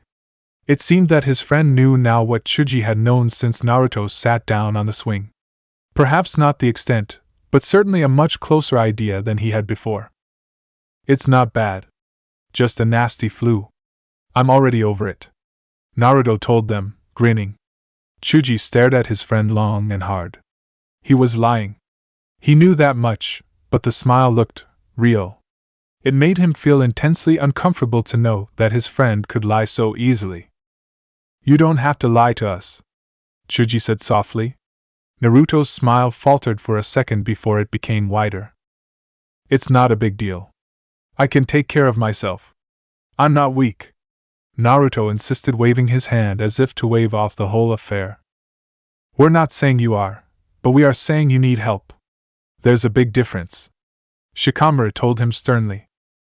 Naruto shrugged before sighing. I'll tell you if you'll let it be and promise not to tell Sasuke or Sakura, Naruto finally offered. Chuji exchanged looks with Shikamaru and a message passed between them. We won't tell Sasuke or Sakura, Shikamaru began slowly. But whether we do something or not depends on what you tell us, Chuji finished, putting his empty bag of potato chips down. Naruto gripped his left arm before rubbing it as if he was suddenly cold, and he found intense interest in the slide 8 feet in front of him. Look, it's not a big deal. It's just my heart is a bit damaged. Been damaged since I was a kid, Naruto explained softly. Chuji felt his own heart trap in his throat. Beside him, Shikamaru's jaw clenched. I've been having checkups and I'm going in for a surgery pretty soon. I'm handling it. So, thanks for your guys' help, but I've got it all under control. Naruto looked up then and grinned, if possible, even wider than before. I've had these problems for years, so it's not like I don't know how to take care of myself, Naruto explained, pulling away from them a bit. Naruto, heart damage that's really bad. Why have you been? Why are you taking missions? Shikamaru demanded angrily. Naruto stared at him, startled beyond words. It's more than that though, isn't it? Chuji questioned. When Naruto remained silent, he barreled on. It's worsened lately, right? That's why you've become so ill. Chuji trailed off. I'm not ill. Just a little tired, Naruto insisted. Exhausted is more like it, Chuji countered. You need to stay with someone. You shouldn't be living by yourself in such a condition, Chuji finished. I'm staying with Irika till the surgery, Naruto answered. That's not what we mean, Naruto, Shikamaru butt in. And why does everyone insist on calling it a condition? You all act as if I'm so fucking piece of glass or something, Naruto muttered under his breath. Then Naruto blinked, looking at Shikamaru in confusion, apparently just hearing his last remark. What do you mean by that? Naruto asked. I mean, I think that you should permanently stay with someone. We're discussing it with our parents, and I think that they'll go for it. We want you to come live with one of us, Shikamaru explained softly. Chuji watched as Naruto began to tremble before them. It first came in the form of a light quiver of the lip before his hands began to shake, and then a shudder visibly touched his shoulders. Naruto's head was bent forward so that it was impossible to see his eyes behind two long blonde bangs. Naruto clenched his fist, and for some reason the action served as a means of pulling himself together. Chuji watched in concern as the shaking stopped to be replaced with the stiffness. Naruto? Chuji asked uncertainly. Then Naruto's head shot up so fast he was sure the blonde suffered from whiplash. A grin split his face so wide that his eyes were closed. His body still stiff even while he shook his head in ill-concealed mirth. You guys are very kind, but your parents would and will never do anything like that, Naruto stated quite firmly. Chuji didn't understand. He looked toward Shikamaru to see a hard look in the brunette's eyes. Shika understood. Naruto continued. There's a very good reason why everyone in Konoha hates me. Your parents aren't just going to start smiling and being nice to me because you want them to. I'm a bad influence, remember? Naruto demanded softly. Indeed, Chuji did remember, his mother's own words she'd said so long ago right in front of Naruto's face. Naruto. My mom hasn't said anything about you in a long time. Chuji hurried in defense of his mom. So now it's okay to hang out with me, right? 'Cause I'm not so terrible anymore. Not nearly as big of a plague? Naruto questioned. There wasn't any anger or even mirth now. Just tiredness and acceptance. Chuji didn't know what to say, and it seemed Shikamaru didn't either. Naruto just smiled and shook his head in sad understanding. I've been taking care of myself, whether I've been sick or not, my whole life. It's alright.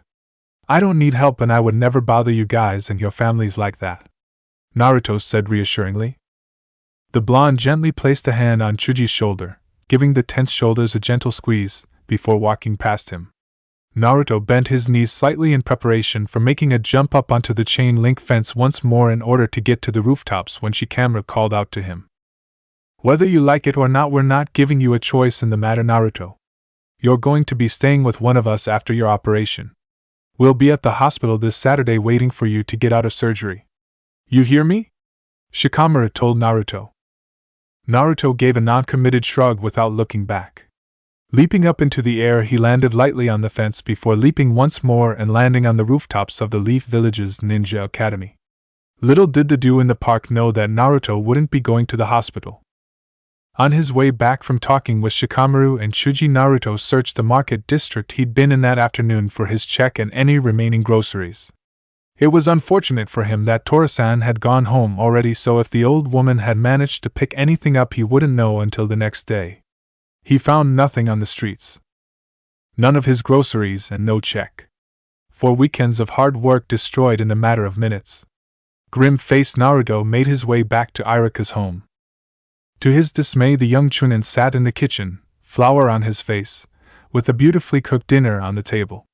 Lemon chicken set up in the middle of the table with a serving of cooked broccoli and corn for sides. Naruto felt his stomach turn with hunger.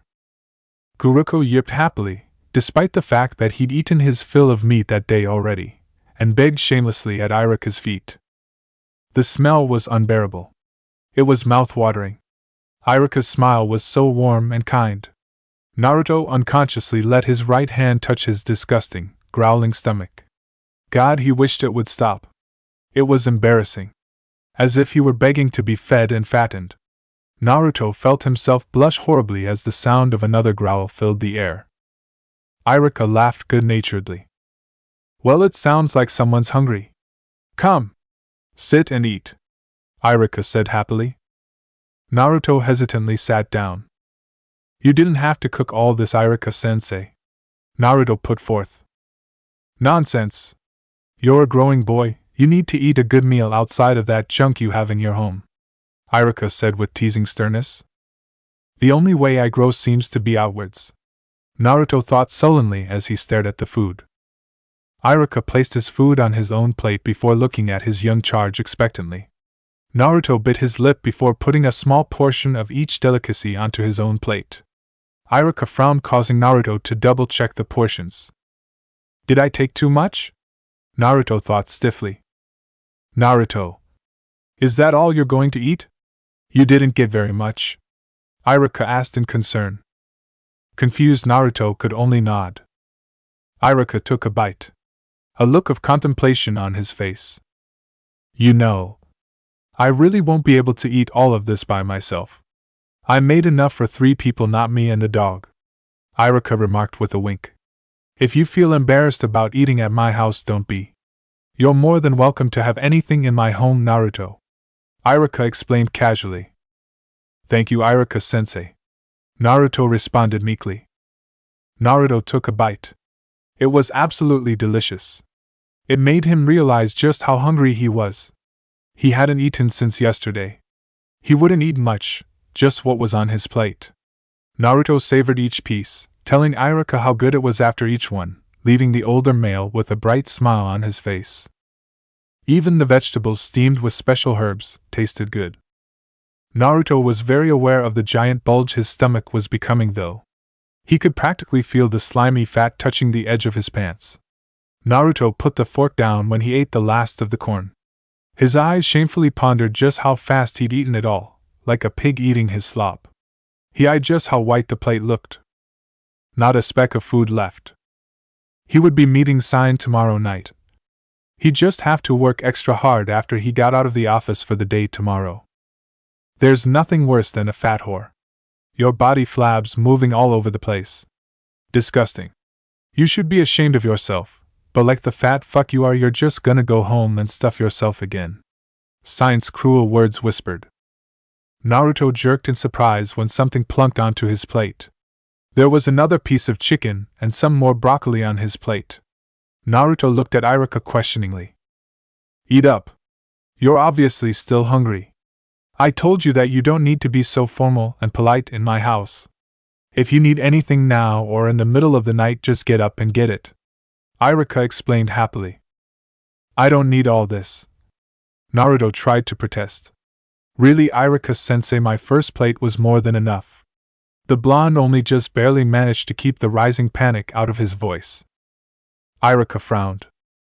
If you don't like the food, you can just say something, Naruto. I've got plenty of other things I can cook up for you, Iruka suggested. No. Your food's amazing. I'm just not all that hungry, Naruto explained. At that moment his stupid, loathsome stomach decided to make itself known again with a rather loud growl. He was still hungry, but he'd worked so hard to get rid of his bloated, oversized stomach that he refused to give in to it. Iruka frowned at him. Really, Naruto? I can make you something else, the man said kindly. Naruto shook his head in defeat. He'd just have to work really hard in training tomorrow and skip dinner altogether. He ate the whole plate. Again. He felt so heavy and gross. He couldn't disappoint Iruka though. He refused to ever hurt the man in any way. Naruto examined himself in the bedroom mirror, eyes staring dismally at his stomach. It seemed to have grown since he'd started eating dinner. He'd been such a pig, and it had felt good to be one. His stomach had stopped hurting now, and he was forced to admit he liked the feeling.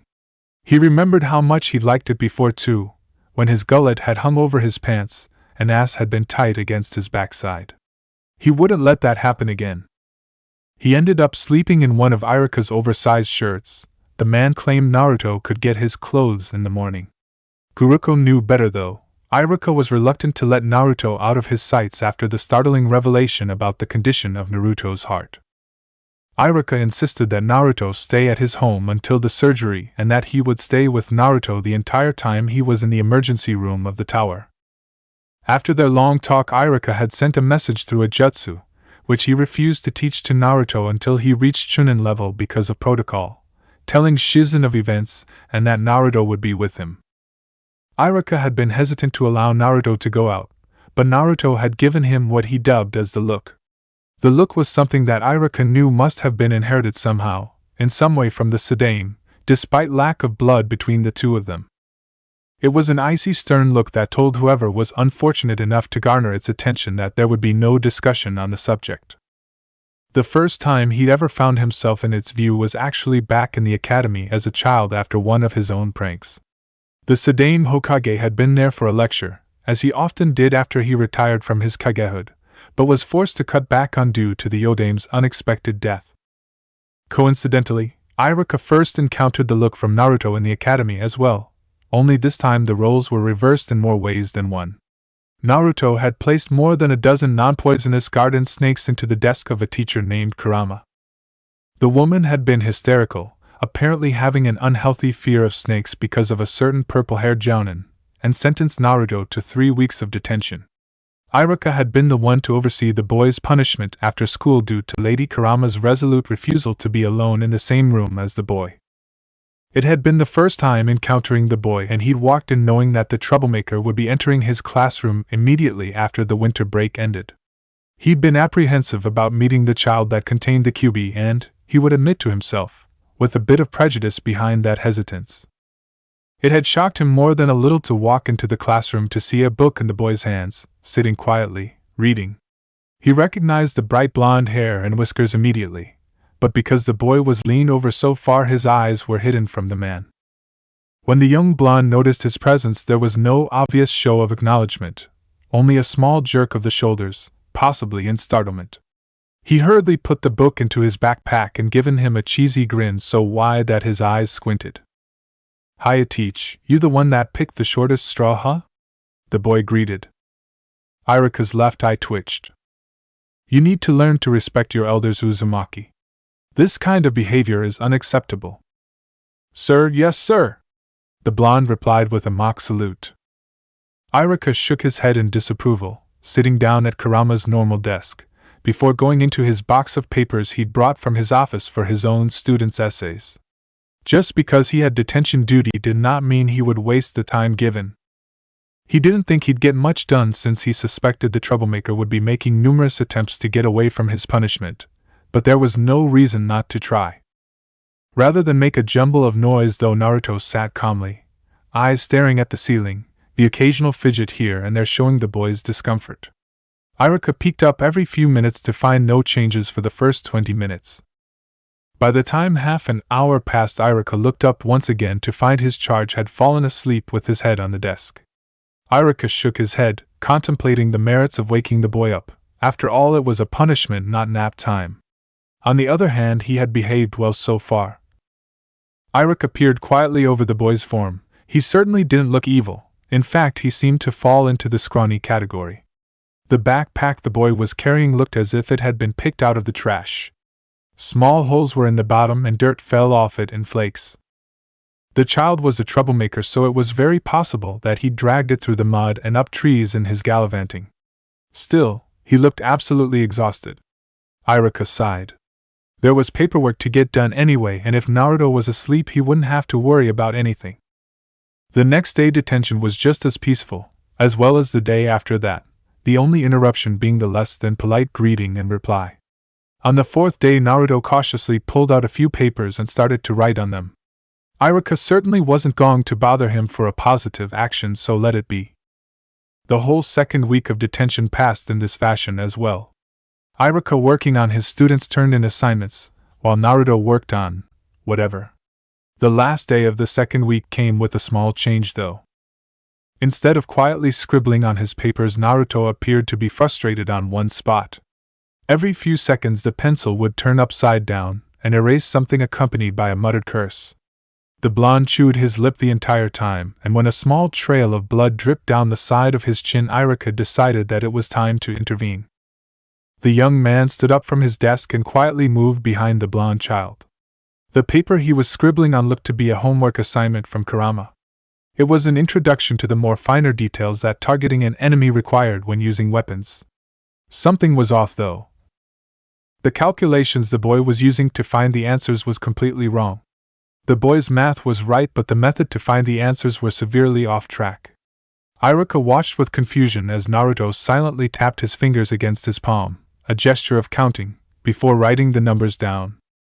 He was trying to figure out from which position in the X's, obvious symbols for trees, that would be the quickest way to hit the target. Irika tried not to laugh when he noticed the target had a pair of glasses drawn on it that looked suspiciously like Lady Kurama's glasses. The problem was that Naruto was bringing the numbers to the left of the equation when he should have first divided the number, and then moved it to the right instead. Irika grimaced as yet another vile curse slipped from Naruto as the boy once more came to the wrong answer. It could easily be seen as the wrong answer because the trajectory, when putting in those coordinates, showed itself far from the target. Kurama was supposed to be giving the children broad guesswork to get them prepared for the foundation of trajectory training. This meant drawing accurate triangles with one point on the figure supposed to be U and the other two measured out to show the area that the kunai should land if the child's calculations were right. It was simple fast math in order to allow beginners to become accustomed to the idea of throwing a weapon with deadly accuracy that would eventually lead into reflexive memory when spotting an enemy. Irika decided to have pity on the poor academy student in front of him, who was concentrating so hard he had yet to realize his future sensei was behind him rather than in front of him, and tapped him on the shoulder. The moment his finger touched the child's shoulder, he viciously flinched. The boy attempted to jump up and sideways at the same time, but his feet tangled in the awkward movement. Naruto landed on the floor in a heap before hurriedly twisting around. Startled bright blue eyes gazed into his soft brown for a moment before taking a quick peek at the desk and back again. Geez, how'd you? Naruto muttered, softly patting his heart while looking back and forth. You weren't paying attention, so it was quite easy. Right. Need help? Iruka asked in an amused tone. I can get up just fine, came the snappish reply. I meant with the assignment. Oh. No, not really. I got it, Naruto replied with a heavy blush. It didn't look that way to me, Iruka said quietly as he bent down to offer Naruto a hand despite his earlier words. Naruto ignored the offered hand and stood up on his own, his eyes trained on the paper. I don't need help, Naruto repeated, his voice was angry. Naruto abruptly sat down without another word, putting the assignment into his bag, pointedly ignoring Iruka's confused expression for the rest of detention. The next week came quickly, and on the last day together before winter break, Iruka asked the question that had been bugging him for a while. Naruto, why did you pull that prank on Lady Kurama? You knew she was afraid of snakes, right? You don't seem like the malicious type, Iruka asked as Naruto began to pack his most recent homework assignment. Naruto was quiet for several long moments, and Iruka figured that the child wasn't going to answer, but then Naruto swung his backpack across his shoulder and looked at Iruka. Sometimes people have to be reminded that doing mean things to others for no reason has consequences, Naruto answered. Iruka was confused. That's the exact reason you're here, Naruto. Blonde bangs fell loosely in front of the child's eyes. Do you know what the meanest thing you can do to a person is? Naruto asked. What? Iruka asked tiredly. Naruto's apparent indifference to the situation was really wearing on his nerves. Pretending to be nice. If you're just mean, then it's easier 'cause you expect them to be. It's when you're not expecting it, that's when it's really mean, Naruto answered before moving toward the door. Is that what Lady Kurama did? Iruka asked quietly. Naruto looked over his shoulder at the academy teacher before him with icy blue eyes that caused Iruka's breath to hitch in surprise. They were defiant and critical as they observed him, as if daring him to try to figure it out, while simultaneously warning him not to. Maybe, it don't matter much though. Nothing ever does, really, when you're the only one who gives a fuck. Iruka couldn't argue with that logic. The dog had felt a painful sense of déjà vu when Naruto talked about his heart. He'd felt himself get dizzy, and an image of Shizen across the table from a worn-out Naruto slammed into his vision before disappearing. Guruko had given himself a good shake-off before deciding that he'd think about it later, when his head didn't hurt as much. Unfortunately for the Chunin instructor, Wednesday morning shined much sooner than he liked. Guruko couldn't help but feel a sense of familiarity at the instructor's mother-hen behavior, but for the life of him he couldn't place who it reminded him of. The door down the hall creaked, and out stepped Naruto. The blonde was wearing a pair of very worn brown pants from Iruka's own Genin days and a long-sleeved, black shirt from when the man first became a Chunin. The sleeves ran several inches past Naruto's fingertips, causing the blonde to pull the sleeve up every few minutes.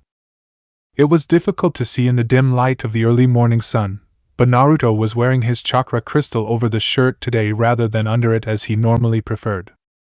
Iruka, we're heading out, Naruto called.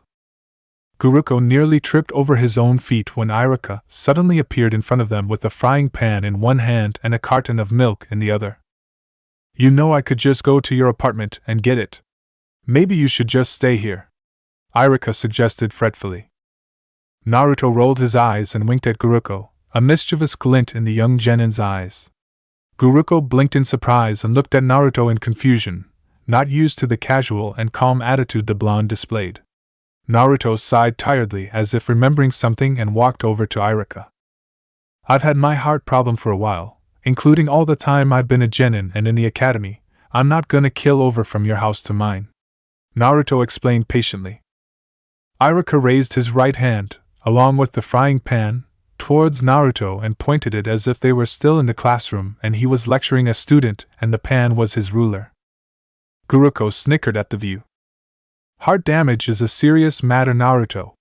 The fact that you've been going on missions in your condition is not an indication that nothing will happen but a danger for it to get worse, Iruka said in exasperation, his pan jabbing in Naruto's direction every few words.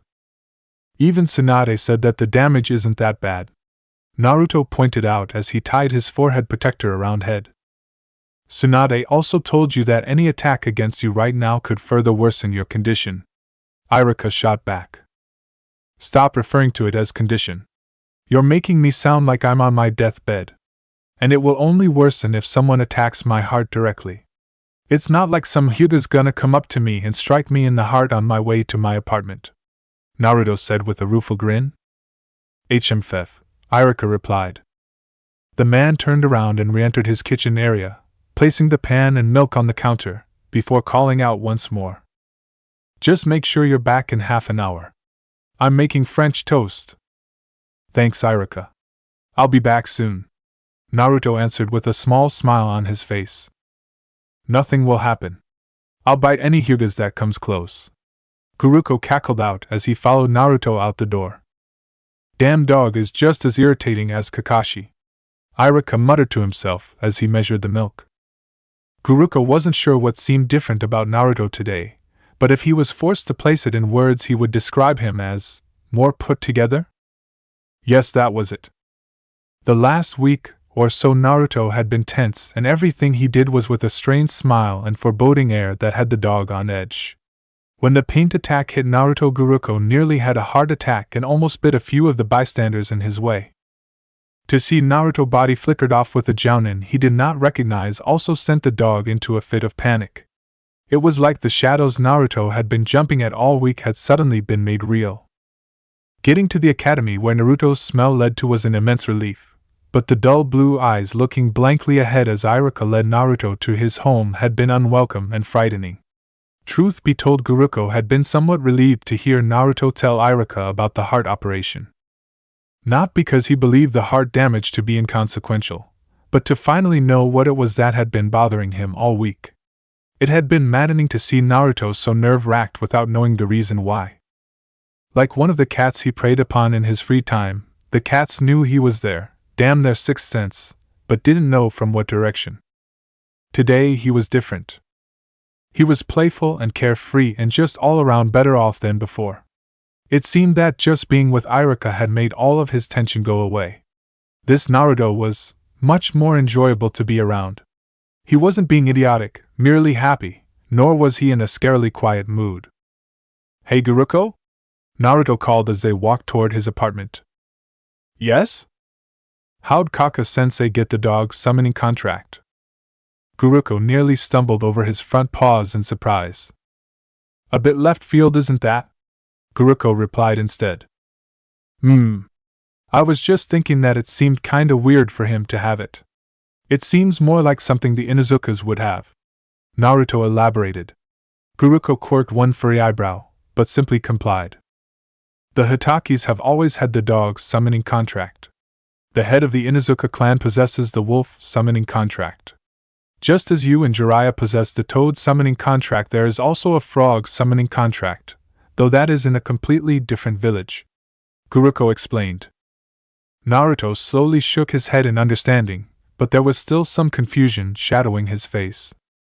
But aren't you part wolf, Guruko? How can Kaka-sensei summon you then? Guruko let out a barking laugh. I am part Akita, half, not wolf, Guruko stated proudly. Naruto blinked. In the fire country? I thought Akitas were more prone to cold areas, like the old land of snow. Naruto said thoughtfully. I said half Akita, my fur isn't nearly as thick as a full-blood's, Guruko said as way of explanation. Why are you so interested in this stuff though? The dog pressed again. Naruto squirmed under the dog's scrutiny. There was something that was bothering me, but it was really shallow, Naruto admitted. The blonde began to chew on his lip while watching the clouds floating by up above. Everyone deserves a shallow thought every once in a while. It's those who don't recognize that they've had a shallow thought that tend to repeat the action over and over again, Guruko said wisely. Where'd you get that? A fortune cookie? Naruto teased. Guruko pouted. I heard Shikaka say it to his wife once. Guruko mumbled. Naruto laughed. So, what was this shallow thought anyway? You can't just leave it at that. The dog nudged. Naruto sighed and stretched his arms up into the sky before bringing them behind his head to rest. I guess. I was just thinking. Kaka-sensei's going to have Sasuke sign the dog summoning contract, right? Sasuke showed the most potential for tracking after all in. Naruto trailed off. Guruko frowned. Kakashi had in fact talked to them about it once shortly after the Chunin exams ended. The gray-haired man had asked them what they thought of the idea, and for the most part the pack had seemed happy about the prospect of training with one of Kakashi's students. Now though, Guruko felt a twinge of something he didn't recognize. He couldn't understand why it was there. Sasuke was a good kid with skills and intelligence to match his teacher and a latent potential for tracking. Sasuke would make for great trainee summoner. Kakashi has not approached Sasuke with the offer, but that is his intention, Guruko answered. Naruto's face fell into a frown, but the blonde just grimaced before giving the dog walking beside him a grin. Thought so. So Sasuke has Sakura, Kakashi and Yo, the dog summons. Sasuke inherited the Chidori from Kaka-sensei and Sakura inherited his taijutsu style. I didn't get anything. Kakashi has taught all three of you a lot, Guruko said, disgruntled. Yeah, he has. I told you it was shallow, Naruto said meekly as they continued on. You are the one who's choosing to leave the team, Guruko pointed out. I'm sure that if you stay then Kakashi will eventually hand down something to you, the dog amended.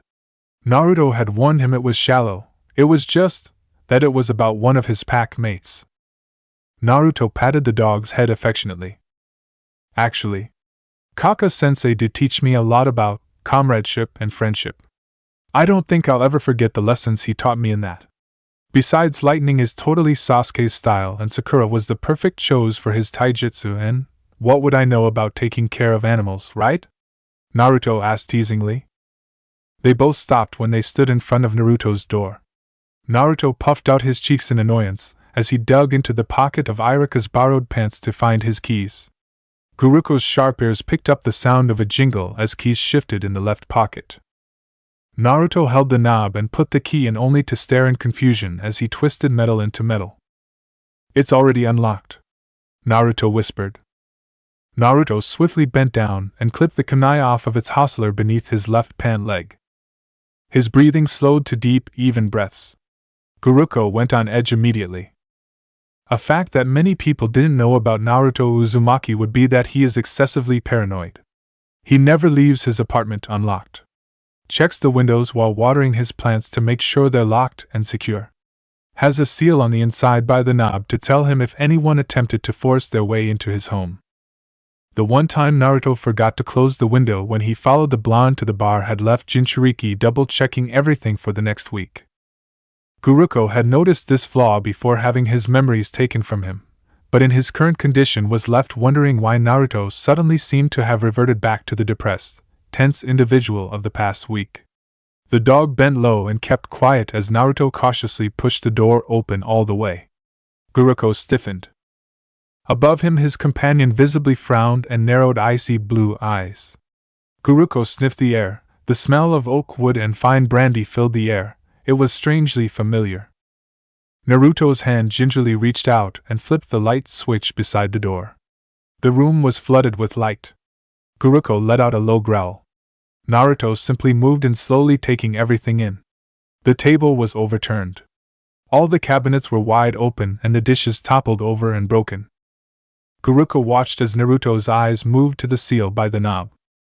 Blue eyes widened in horror. No one forced their way in. The seal still shimmered blue. Guruko watched as Naruto whirled around, all caution seemingly gone, and flew toward his bedroom door.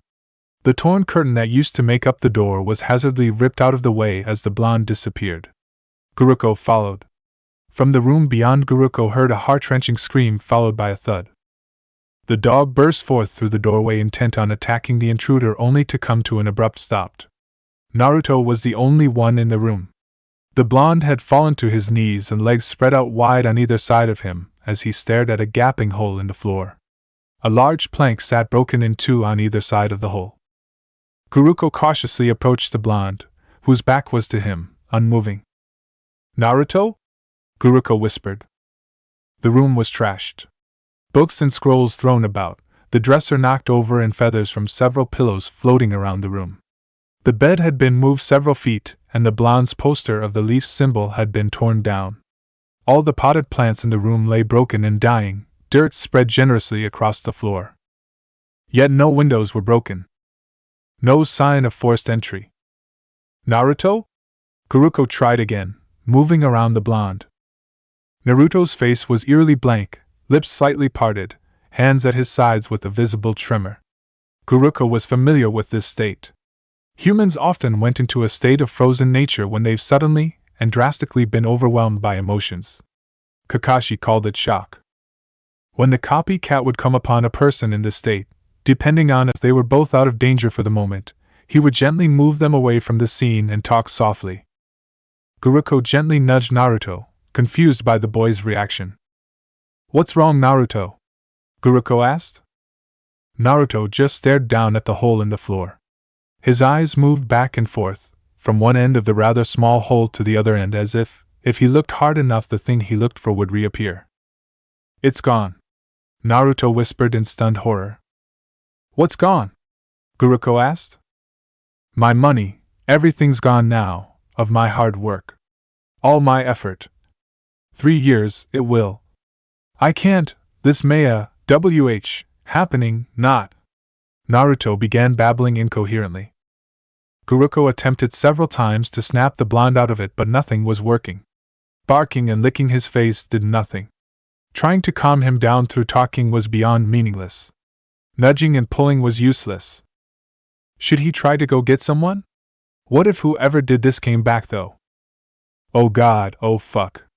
Naruto's voice abruptly brought him out of his thoughts as it rose in volume. Out of shock and into hysterics. Fuck. Fuck. Fuck. I am so fucked. Oh God, I can't. I won't. Naruto's loud voice rang out. Guruko snarled viciously before letting out a terrifying growl. Naruto immediately fell quiet and stared at the dog in bewilderment, as if just realizing that there was someone there besides himself. "I know you're better than this, Naruto. Now calm down and tell me what the problem is so that we can go about fixing it," Guruko demanded. Naruto was still trembling, but he at least began to take deep, calming breaths and no longer yelling. Guruko watched as Naruto began twisting the front of Iruka's shirt in an attempt to release some of the bent-up tension, but the strategy didn't seem to be working very well because the blonde still looked on the verge of a breakdown. Naruto suddenly stood straight up off the ground, looking around dazedly whilst his hands still clutched his shirt tightly. "Guruko, can you please go inform Granny Tsunade about this?" Naruto asked quietly. Guruko nodded hurriedly but kept his eyes on the blonde wearily. "Why don't you do it?" Guruko asked. I need to go let out some steam. I'm going to go train," Naruto explained distractedly. "You're not supposed to be doing that kind of stuff until after your surgery," Guruko pointed out. "And besides that, Iruka is going to be really worried about you," the dog added. Naruto merely nodded before walking out the door. Far too gone to listen, much less argue. Guruko heaved a giant sigh before quietly obeying. He wouldn't get anything out of the blonde right now anyway. He'd question him again when he got back from the tower. Guruko made his way to Training Ground 13 where Naruto's smell was leading him to. It had taken 2 hours to explain the situation to Tsunade, who had been raving mad at the break-in. She sent out Izumo and Kotetsu immediately to investigate and forced Guruko to explain the whole thing to her twice. So now here he was making his way to Naruto, who, by the way, didn't even bother to come help him explain a break-in to the blonde's own apartment. The dog sighed heavily. It was to be expected, he supposed. The Jinchuriki had been quite hit by the trashed apartment, and whatever the robbers had taken. Guruko heard Naruto's voice call out from one of the training grounds clearings. The sound of a large bang resounded through the forest as Guruko picked up his speed and birds scattered from the trees. The dog leaped into the clearing to find Naruto barely standing. The trees surrounding them were emblazoned with spiral marks while others simply had chunks missing. Naruto himself was covered from head to toe in scrapes and dirt, as the blonde held his left hand in front of him. Chakra began to spin in the palm of the blonde's hand before a half-formed Rasengan took shape. Naruto sprang forth at the closest tree with a vicious glee. "Rarea!" Naruto screamed as he slammed his palm into the tree again. A huge chunk came loose and spun off, slicing a thin cut along Naruto's neck before it plunked against the ground.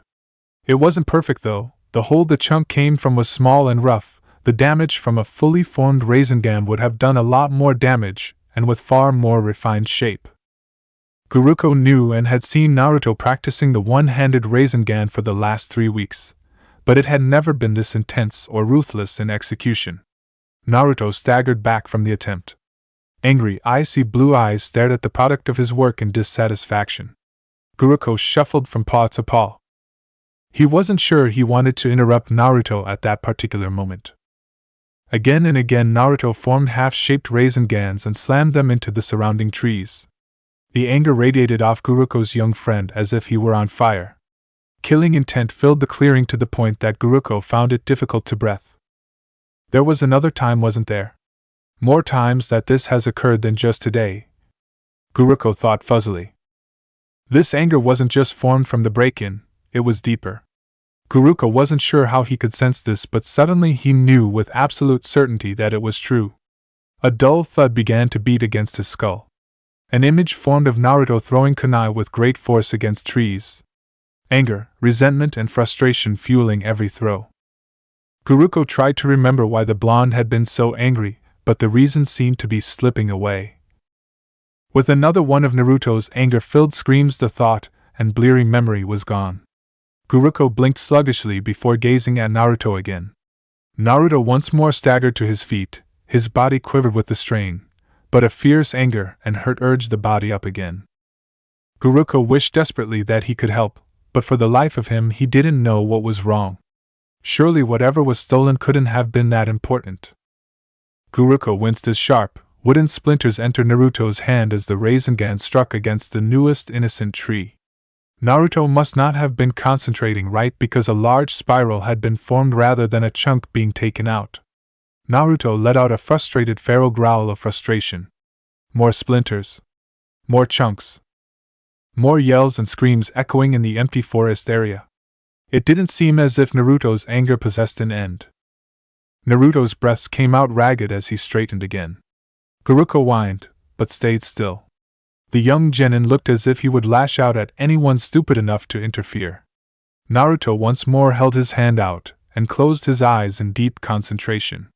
Chakra swirled faster and faster, twirling in all directions until a near-perfect ball formed.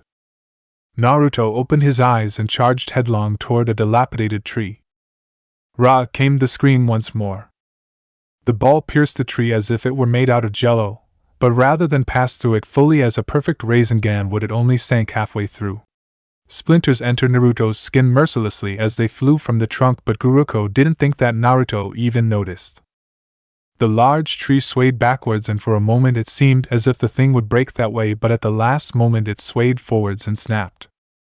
Naruto staggered backwards, attempting to move out of its way, but he tripped over one of the wood chunks he'd made earlier and fell on his butt. The hand that performed the nearly perfect Rasengan smoking from chakra burns. Guruko felt his pulse race as the shadow of the falling tree fell directly across Naruto's worn-out face.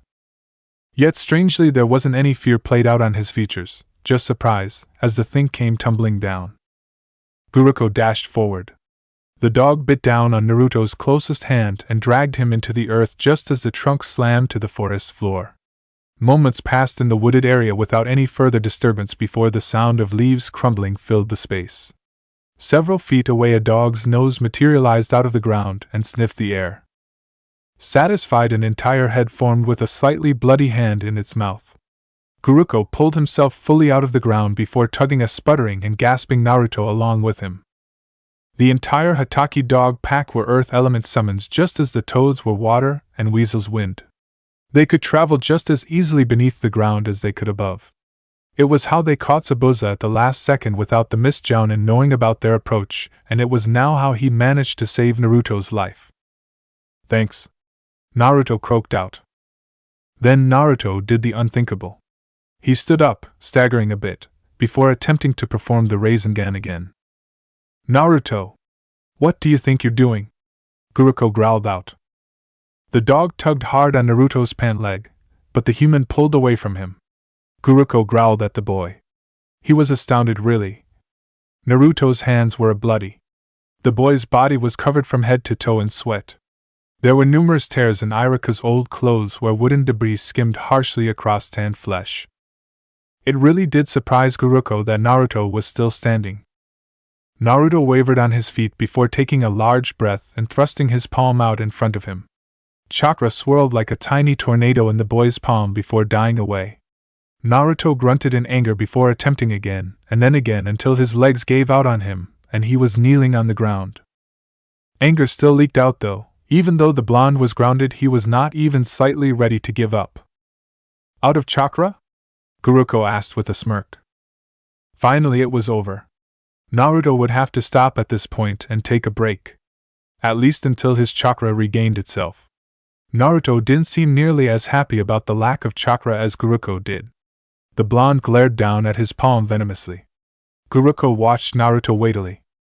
The blonde placed his hands on the ground and pushed himself up unsteadily. Wobbling to his feet, Naruto took heavy breaths before he moved in front of one of the trees and settled into the basic academy taijutsu form. Without further prompting, he swung his left leg out and into a mid-level kick aimed for a person's ribcage. It was swung with such ferociousness that Guruko was almost afraid that Naruto broke his leg with the resounding thud that echoed through the forest. Naruto, this is ridiculous. Whack. You're going to seriously injure yourself this way. Whack. Training when you're this angry is very dangerous, Naruto. Whack. Your chakra levels are dangerously low. Whack. You're exhausted. Whack. You're injured as well. Whack. God damn it, Naruto, if you don't stop training this instant, I will bite you and drag you to Iruka's. Naruto refused to reply to him. Instead, he continued to slam his leg against the tree's trunk. I warned him. Guruko thought as he moved closer. The dog paused and his neck stiffened as a distinct smell entered his nose. Spandex. Medicine balls. Turtles. Leaves appeared to burst forth from out of nowhere in a vortex. Guruko noticed that Naruto had yet to realize what was going on due to how focused he was on decimating the tree in front of him. A part of the dog shuddered, but another part was grateful. He would be able to handle the blonde. Hello, my youthful young friends. What brings you to my training grounds this fine late morning? Guy demanded in his normally cheerful voice. The exuberant man scanned the area for the first time and exhaled softly. His eyes narrowed as he took in Naruto's heavily battered form. Whether Naruto noticed Guy's presence or not, Guruko wasn't sure because the young Jinchuriki didn't so much as falter in his brutal kicks against the tree. Guy walked over slowly, going around until he was looking Naruto directly in the face, before the man's own face became stern. Guruko mentally sighed in relief. Guy would handle this. The man was very good with handling emotional kids. That said, it was yet another thing that Guy and his Kakashi were opposing forces for. Kakashi sucked ass at handling his own emotions, much less his 3 charges. Naruto staggered back again before stepping forward and attempting another kick. Naruto's leg never made contact with wood though, because Guy's hand held it firmly yet gently still. So caught off guard was the blonde from the sudden appearance and stopping in motion that Naruto lost what little balance he had left and fell hard back onto his butt. Guy carefully set his leg down even as Naruto painfully twisted his body so that he was facing the ground on all fours rather than sitting on his butt. Don't you believe that is more than enough, Naruto-kun? Guy asked lightly. Naruto stiffened at the honorific before shaking his head. Guruko trotted up to Naruto and licked his heaving frame. Each breath seemed to be a struggle. Sweat slid down the boy's face before dripping to the dirt floor below. Cough. Cough. Cough. Naruto hacked as he tried to catch his breath. Guy bent down and patted Naruto's back, but the man's big hands were pushed aside as Naruto tried to stand again. That's enough, Naruto. Guy stated sternly. It's one thing to train and another to kill yourself. Naruto wouldn't listen though. His whole body trembling, Naruto stumbled to his feet. Guruko whined, tugging on Naruto's pant legs, but was roughly pulled away from. Guy also stood. The man's face was stony. All cheer and foolishness gone. Guy moved forward and placed a firm hand on Naruto's shoulder, stopping the boy in his tracks. Naruto tried to shift out of it, away from Guy, but the man's grip remained steady. "Get your hand off of me," Naruto gritted out without looking up. Guruko could tell that Guy heard the anger and frustration in Naruto's voice because the man's body tensed slightly. Guy moved in front of Naruto, never allowing his hand to lift from the blonde's shoulders, to kneel directly in front of the boy. "Do you want to tell me what's wrong, Naruto? Taking out anger on your body can be a very dangerous outlet even if it does make you feel better," Guy asked softly. "Let go of me," Naruto demanded through grit teeth. Grim-faced Guy silently shook his head no. Naruto struggled against Guy's hold then. Tugging. Pulling. Twisting. At one point he even attempted to smash his forehead into Guy's, but the man held firm until Naruto let out a scream of frustration and crumbled to the ground with knees spread out before him. For a long moment only Naruto's heavy, ragged breathing filled the air before Guy spoke. "I think I'm going to take you to the hospital so that they can treat you for these injuries," Guy informed the two of them solemnly. Naruto froze, and for a long moment the boy didn't take in a single breath. An almost silent exhale tumbled from the blonde's mouth, and with it Naruto's body fell forward. Guy moved in immediately, worried that Naruto was in more medical need than he'd anticipated, before jumping back with a shocked curse. Naruto staggered to his feet, the remains of the sand he'd thrown into Guy's eyes falling through his fingertips even as he took off toward the village. Guruko took several seconds to comprehend what just happened before he took after the blonde. Guy furiously wiped at his eyes before his body blurred into motion. The green jumpsuit-wearing man reappeared in front of Naruto. The blonde, his head turned where Guy once was, careened straight into the man. Naruto fell to the ground in a heap, hands scraping for more dirt, but Guy wouldn't allow himself to fall for the same trick twice. Guy pinned Naruto's arms to the ground as gently as he could. Guruko raced up to the pair, watching as Guy peered carefully at Naruto with a searching look. "Let go of me!" Naruto screamed up at them. Naruto fought tiredly, but it was obvious that he was losing the last bit of adrenaline-powered strength he had left. Guy gave Guruko a pointed look, demanding to know what the hell was going on, and being one of Kakashi's longtime friends, Guruko knew Guy was trustworthy enough to know. Naruto's home was broken into and pretty much everything destroyed. He came out here to let out some steam. Guruko answered, though truthfully he believed that it was something deeper, something to do with whatever the robber stole. Guy's eyes saddened as he nodded in understanding before looking at Naruto. "Please," Naruto begged, and something in his voice scared both Guruko and Guy. "Please don't touch me. Just please let go of me." Guruko felt something stir inside of him. The dull thud returned, but quickly turned into a drumbeat against his skull. Guy tried smiling at the blonde reassuringly. "I need to take you to the hospital, Naruto. If not for your chakra burns and cuts, then for your shock-induced hysteria." Guy spoke patiently. Another quality Kakashi didn't possess, Guruko noted with amusement.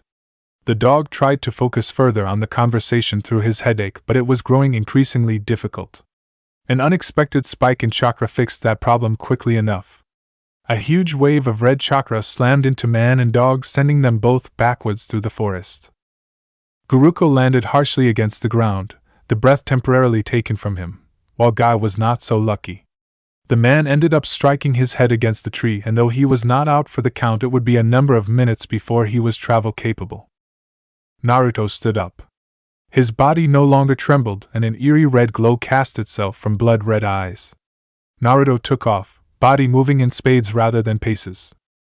Guruko allowed himself a few precious moments to recover before picking up the trail and following the blonde at an admittedly much more sedated pace due to the floor moving up and down on him.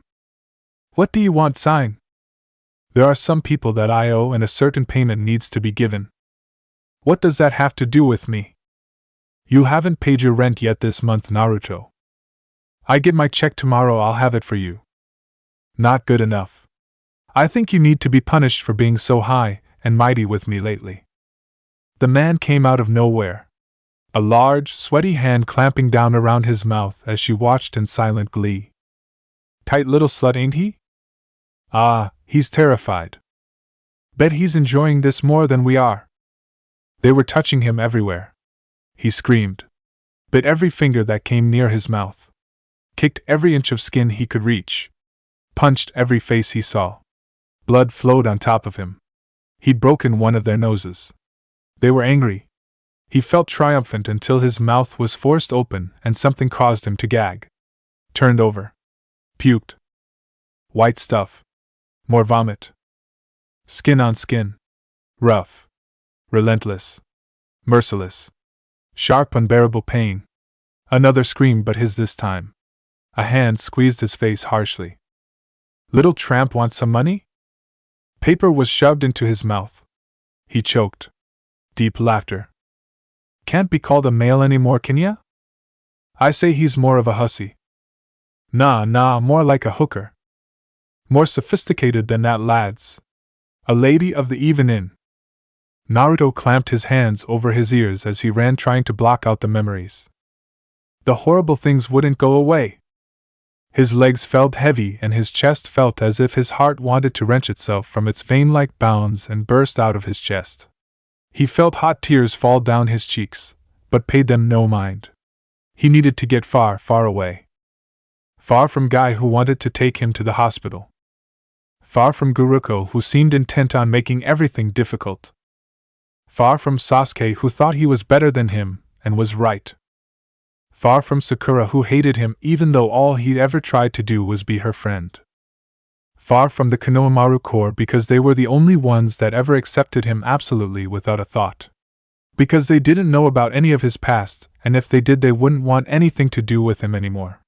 Even the thought of their small faces lit up in disgust at him was painful. Far from Shikamaru and Chuji and their stupid idea that he wanted to be real but knew it wasn't. Just another tease. Far from Iruka, who cared too much about a dirty, worthless monster like him. Far from Shizen and Tsunade, because they were too close to knowing what had been done to him. What he'd allowed cause he wasn't strong enough. Because he didn't fight hard enough.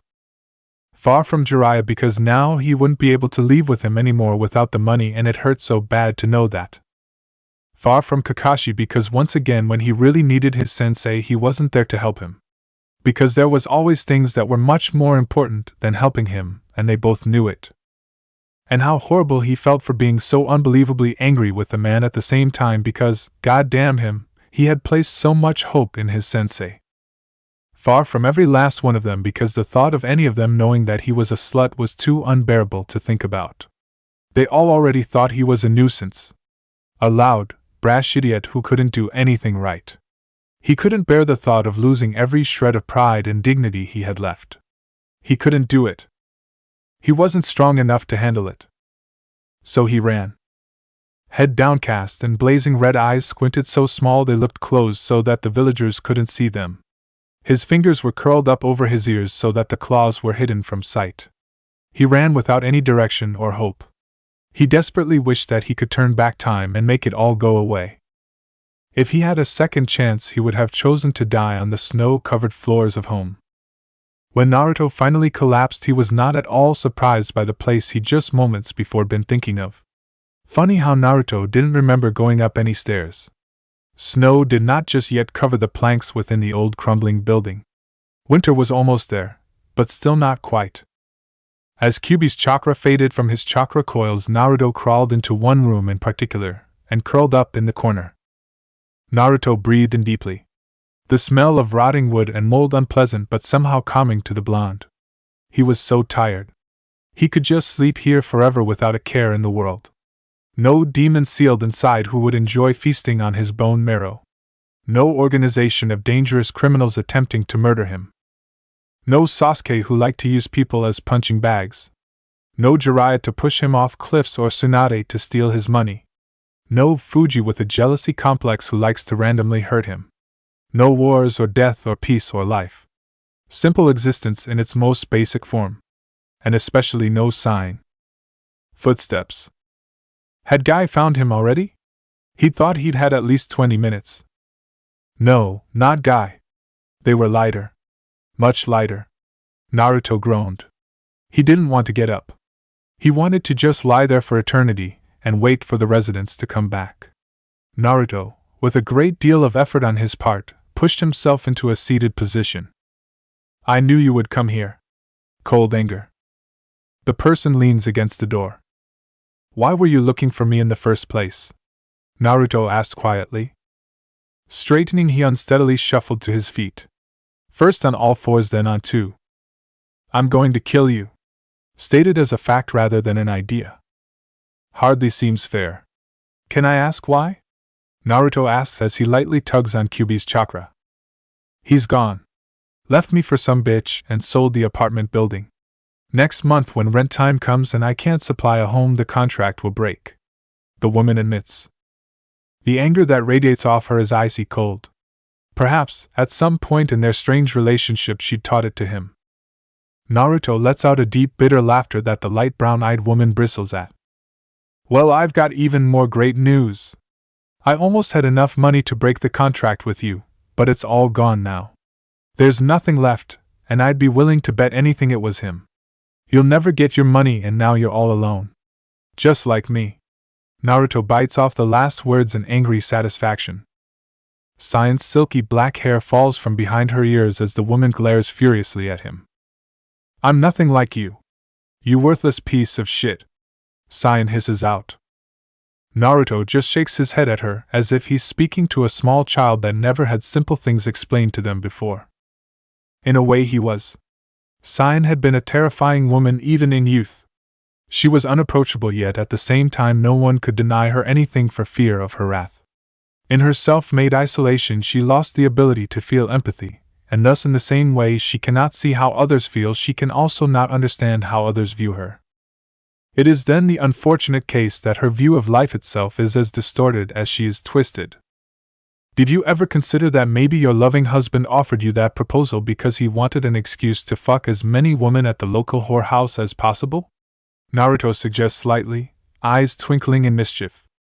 3 years she's done nothing but hurt and manipulate him, and now that there was no hope for escape, Naruto was finally free to say everything to her that he's ever wanted.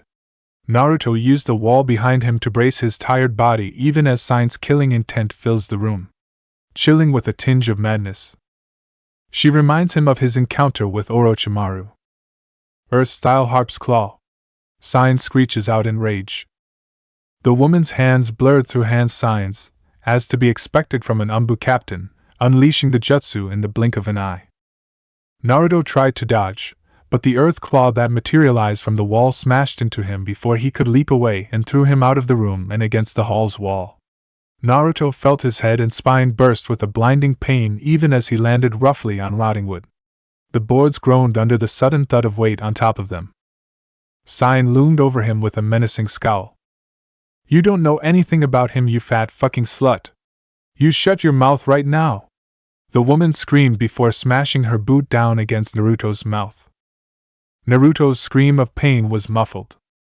Saiyan pushed down harder, the floorboards creaking under the pressure as Naruto pushed uselessly against her foot. As Naruto felt his panic grow, blue eyes bleed into red. Red chakra simmered to life before colliding with the woman above him.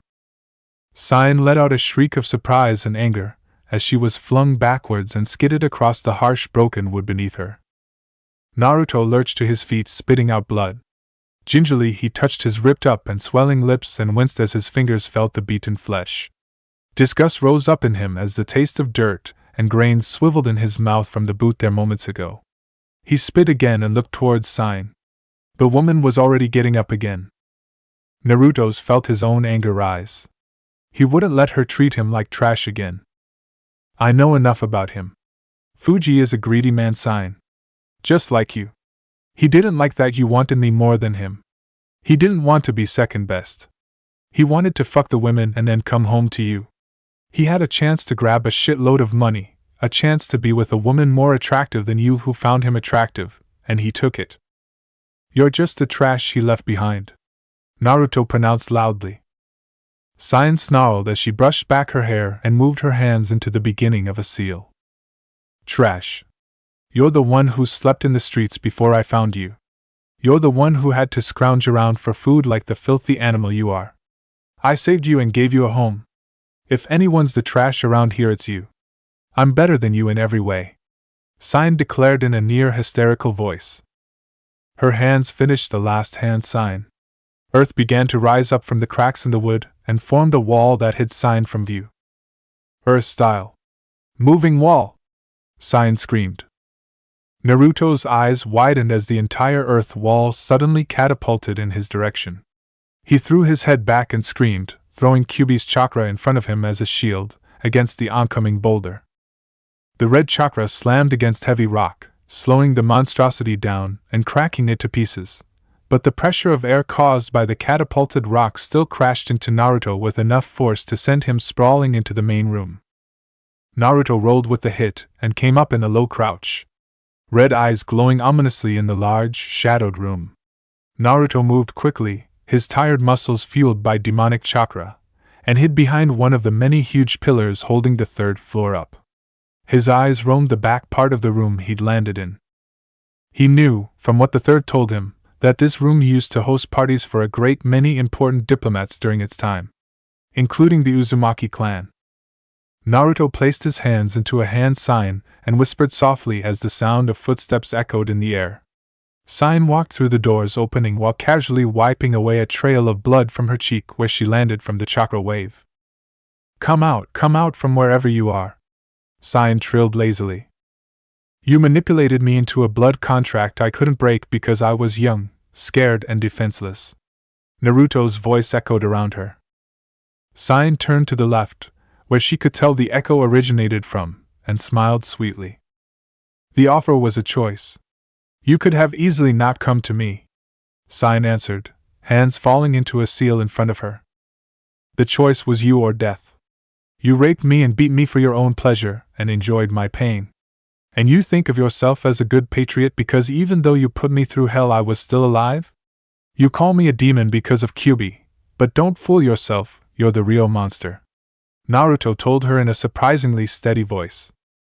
Her grin only widened as she finished her seals. "Earth style. Raps," Sign whispered. A surprised yelp echoed in the empty ballroom. Sign walked slowly over to the pillar and around it. Ropes made of dirt and held by chakra bound his hands and legs to the rotting floor. A new gaping hole lay directly in front of him from where she dragged and forced the earth up from 3 stories below. Let it never be said that she was a weak kunoichi. Her smile grew into full-blown laughter. "Ha ha ha ha ha. You still think you're human, don't you? How pathetic. You have a demon breathing under your skin that lusts for blood. Even if at one point the sacrifice to seal the monster away was human, it is no longer true. You are nothing but a jail cell that the demon vents itself through," Sign informed her young blonde victim. Naruto struggled for a moment before pausing and looking up into Sign's cold brown eyes with his own icy blue. "You know something? I've known you for quite a few years now, and I gotta say you've been losing it more and more as time goes on. You just keep getting more psychotic and fucked up. It's no wonder your husband left you. I honestly don't know how he's been able to stand you up till now," Naruto told the woman above him with a grin just before going up in smoke. "Shadow clone?" Sign hissed angrily. The woman twisted around, eyes darting from side to side, even as the dirt fell to nothing behind her. "What's wrong, Sign? Don't want to hear the truth? Losing your temper?" Naruto's voice whispered from several different directions. Red eyes flashed in the darkness from pillar to pillar as Sign's fury continued to rise.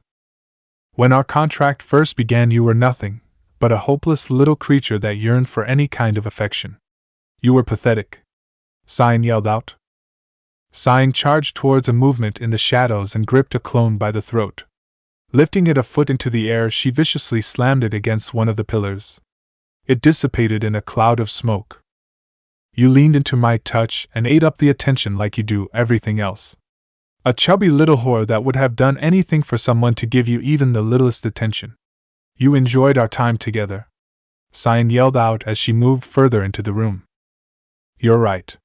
No one had ever wanted to touch me before you. No one hugged me or held me when I cried.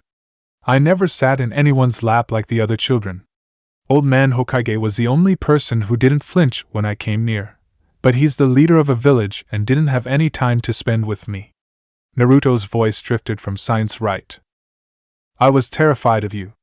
I hated you, but at the same time you were also the closest thing I had to a mother. You were the closest thing I had to family. But that being said, it only shows how utterly pathetic and alone I was. More than that though, it shows how desperate and fucked up you were to take advantage of me. Naruto's voice drifted from Science left and up further into the room. Face it. You and Fuji didn't get bored having sex, it was just him. He didn't want to fuck you anymore. And that's all it ever was. He never loved you, and that's what messed you up. It wasn't the missions that did it, it was coming home to someone that didn't give a fuck about you. Naruto's emotionless voice whispered out from behind her. Science snarled. I'm tired of this game. This ends now. Science breathed out as her hands weaved almost elegantly from one hand seal to the next. Water style. Floodgate. Science whispered as she breathed in the condensation from the very air. As Science breathed out, a flood of water spewed out, sending 2 feet of water to vacate every inch of the rotting ballroom's floor. Science hurriedly moved into the next series of hand seals as to make use of the water before it all leaked out of cracks and holes. Naruto's voice once more drifted to her from all around. So you decided to take out all your frustrations on someone who was worse off than you. You wanted me to feel worse than you, more worthless than you, because it made you feel better. She finished the last hand seal. She'd wipe out every one of those voices. You're so messed up that just going out and having sex with a man wasn't good enough for you. No, you wanted to feel superior. You wanted someone who was hurting and alone so that you could control them. Every aspect of them. Naruto's voice drifted from 12 different places. Earth style. Mud sea serpents. Science called out. The water sloshed violently once before turning to muddy brown goo. Serpents' heads raised out of the mud to hiss and scurry in the brown depths. Science grinned from directly in the middle of her beautiful creatures. The sound of popping could be heard as her serpents sought and destroyed each of her prey. Ah! A scream of pain sounded from near the window. Science chuckled. So that was your plan. Distract me and make your way to the window. Smart. Science admitted. Naruto breathed out through his nose as he tried to ignore the large serpent whose rock-like teeth were sunk into his side. Blood leaked heavily through Irika's brown shirt, making a blotch of maroon appear. The brown serpent was wound tightly around his left leg and waist. He stood balancing atop the mud with chakra in an effort to not make noise. Naruto cursed the rusted lock that had stalled him enough for the serpent to get him. Science walked toward Naruto, clucking her tongue against the front of her teeth in disapproval. You think you know me so well, yet after all these years you still believe you had a chance to get away from me? Science asked incredulously. Naruto paled as Science moved her hands into the tiger seal and whispered softly an activation key. Niseirai Mijagante. I still want to have some fun before I kill you. Then I'll hunt down my dear Fuji and that bitch of his and teach them a lesson as well. Science explained.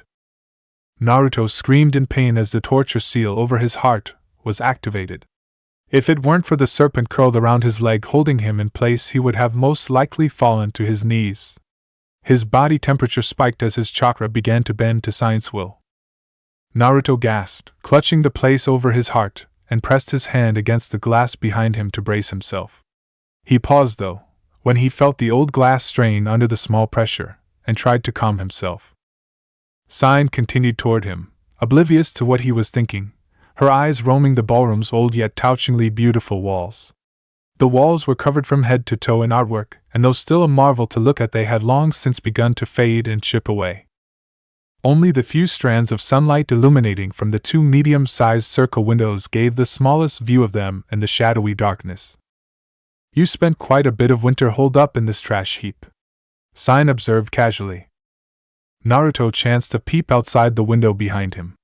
He'd planned on using chakra to run down the side of this old building, but with the lock rusted shut he would be forced to break through the glass to get through. Unfortunately, the momentum for such a thing would send him too far away from the wall to attach himself to it. If he increased his somehow, then maybe he could get to the building station nearly 30 feet across from them. Naruto's eyes widened before he smirked. Saiyan's voice interrupted his thoughts, startling him. I could always spare you, you know? If you disobey me, I will use the seal to kill you. Come with me and stay by my side, and I'll let you live. You know as well as I do that there is nothing you can do, but take my offer. Saiyan whispered. There was a trace of something in her voice that startled him. It was hope. Naruto shook his head. He would never go with her. The hope in her eyes died, and a sneer replaced it.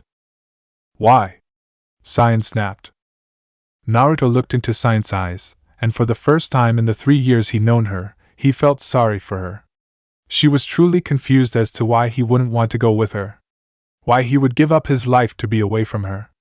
She was utterly alone in the world now.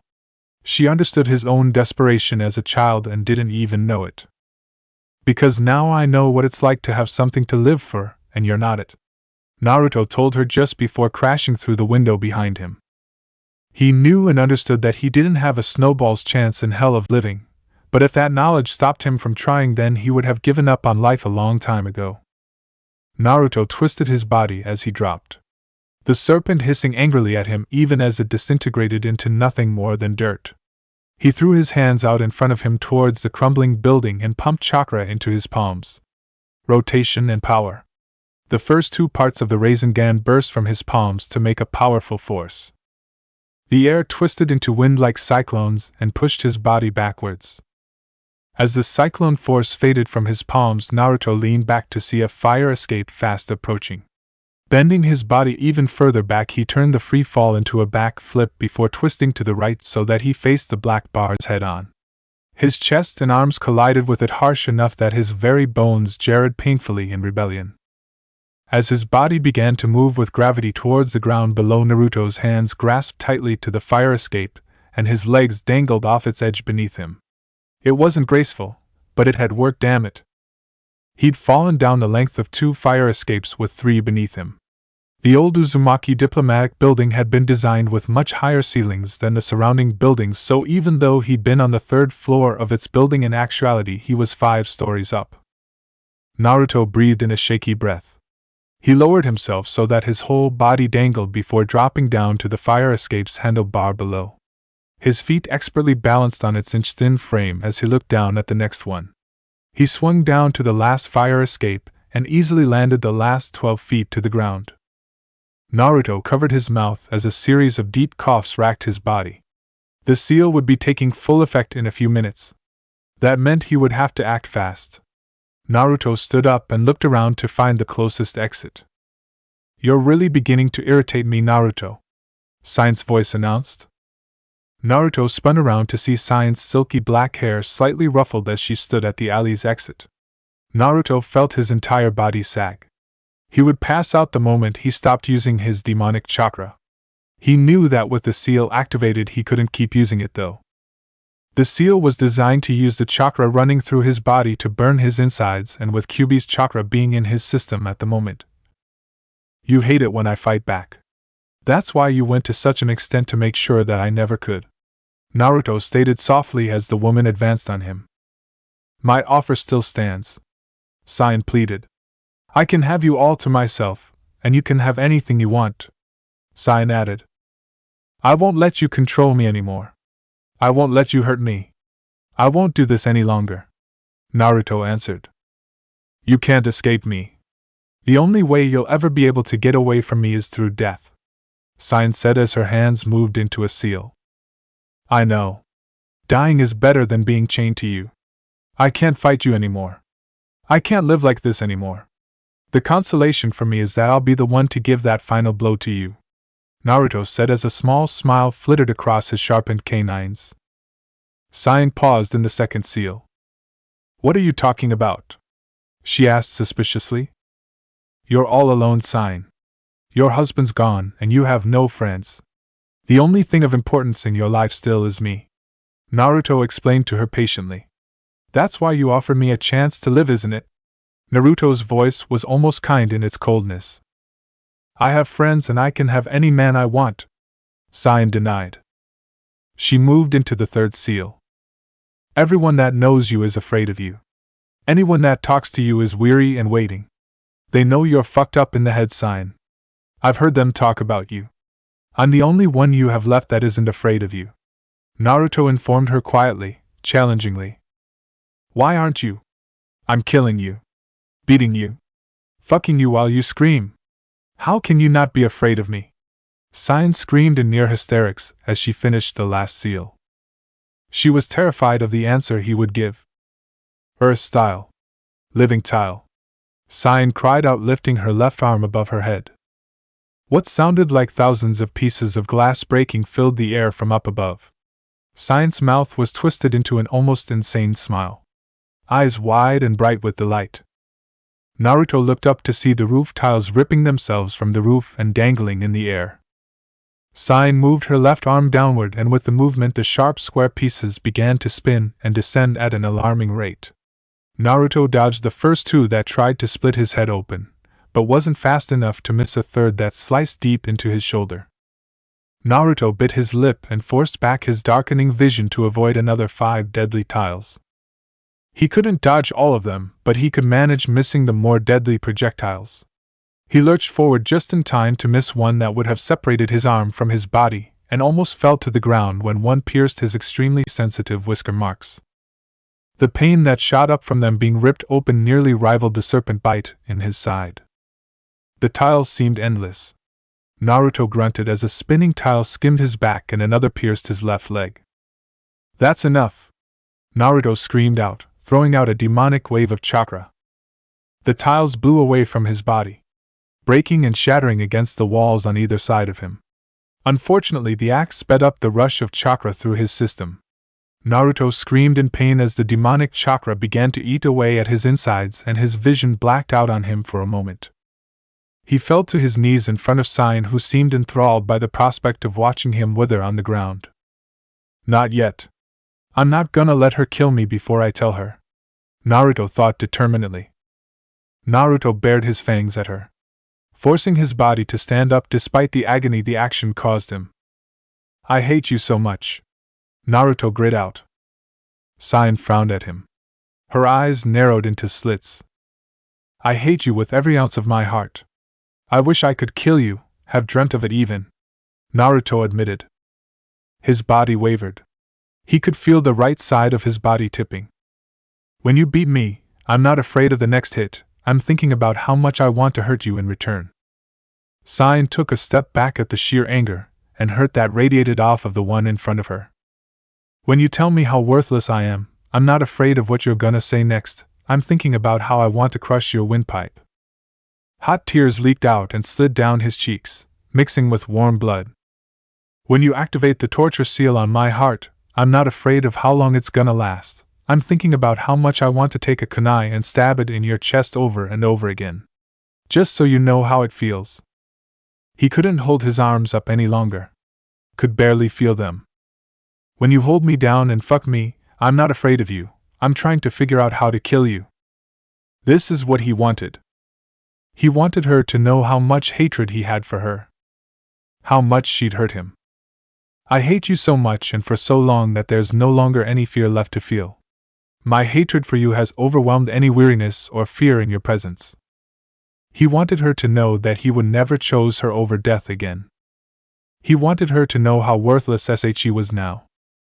I'm the only purpose you have left in this world, and taking that away from you will be more satisfying than anything else I could ever do to you. Naruto confessed all this to her, and it felt so empowering. Even as the torture seal continued to bear down on his body, she could no longer touch his soul. Naruto slumped down. Kyuubi's chakra was finally fading from his system. You're wrong. You mean nothing to me. It's you that depends on me to exist. My every word dictates your life. You belong to me. Saiyan cried out with laughter. Hysterical laughter. She'd gotten her answer to the question she'd been searching for a long time. She was the demon. If even a monster couldn't love her, then she was unlovable. That was what she'd feared and become. Guruko urged his legs to move faster. He could smell him. A trail of medical herbs, ramen, and the distinct scent of fox.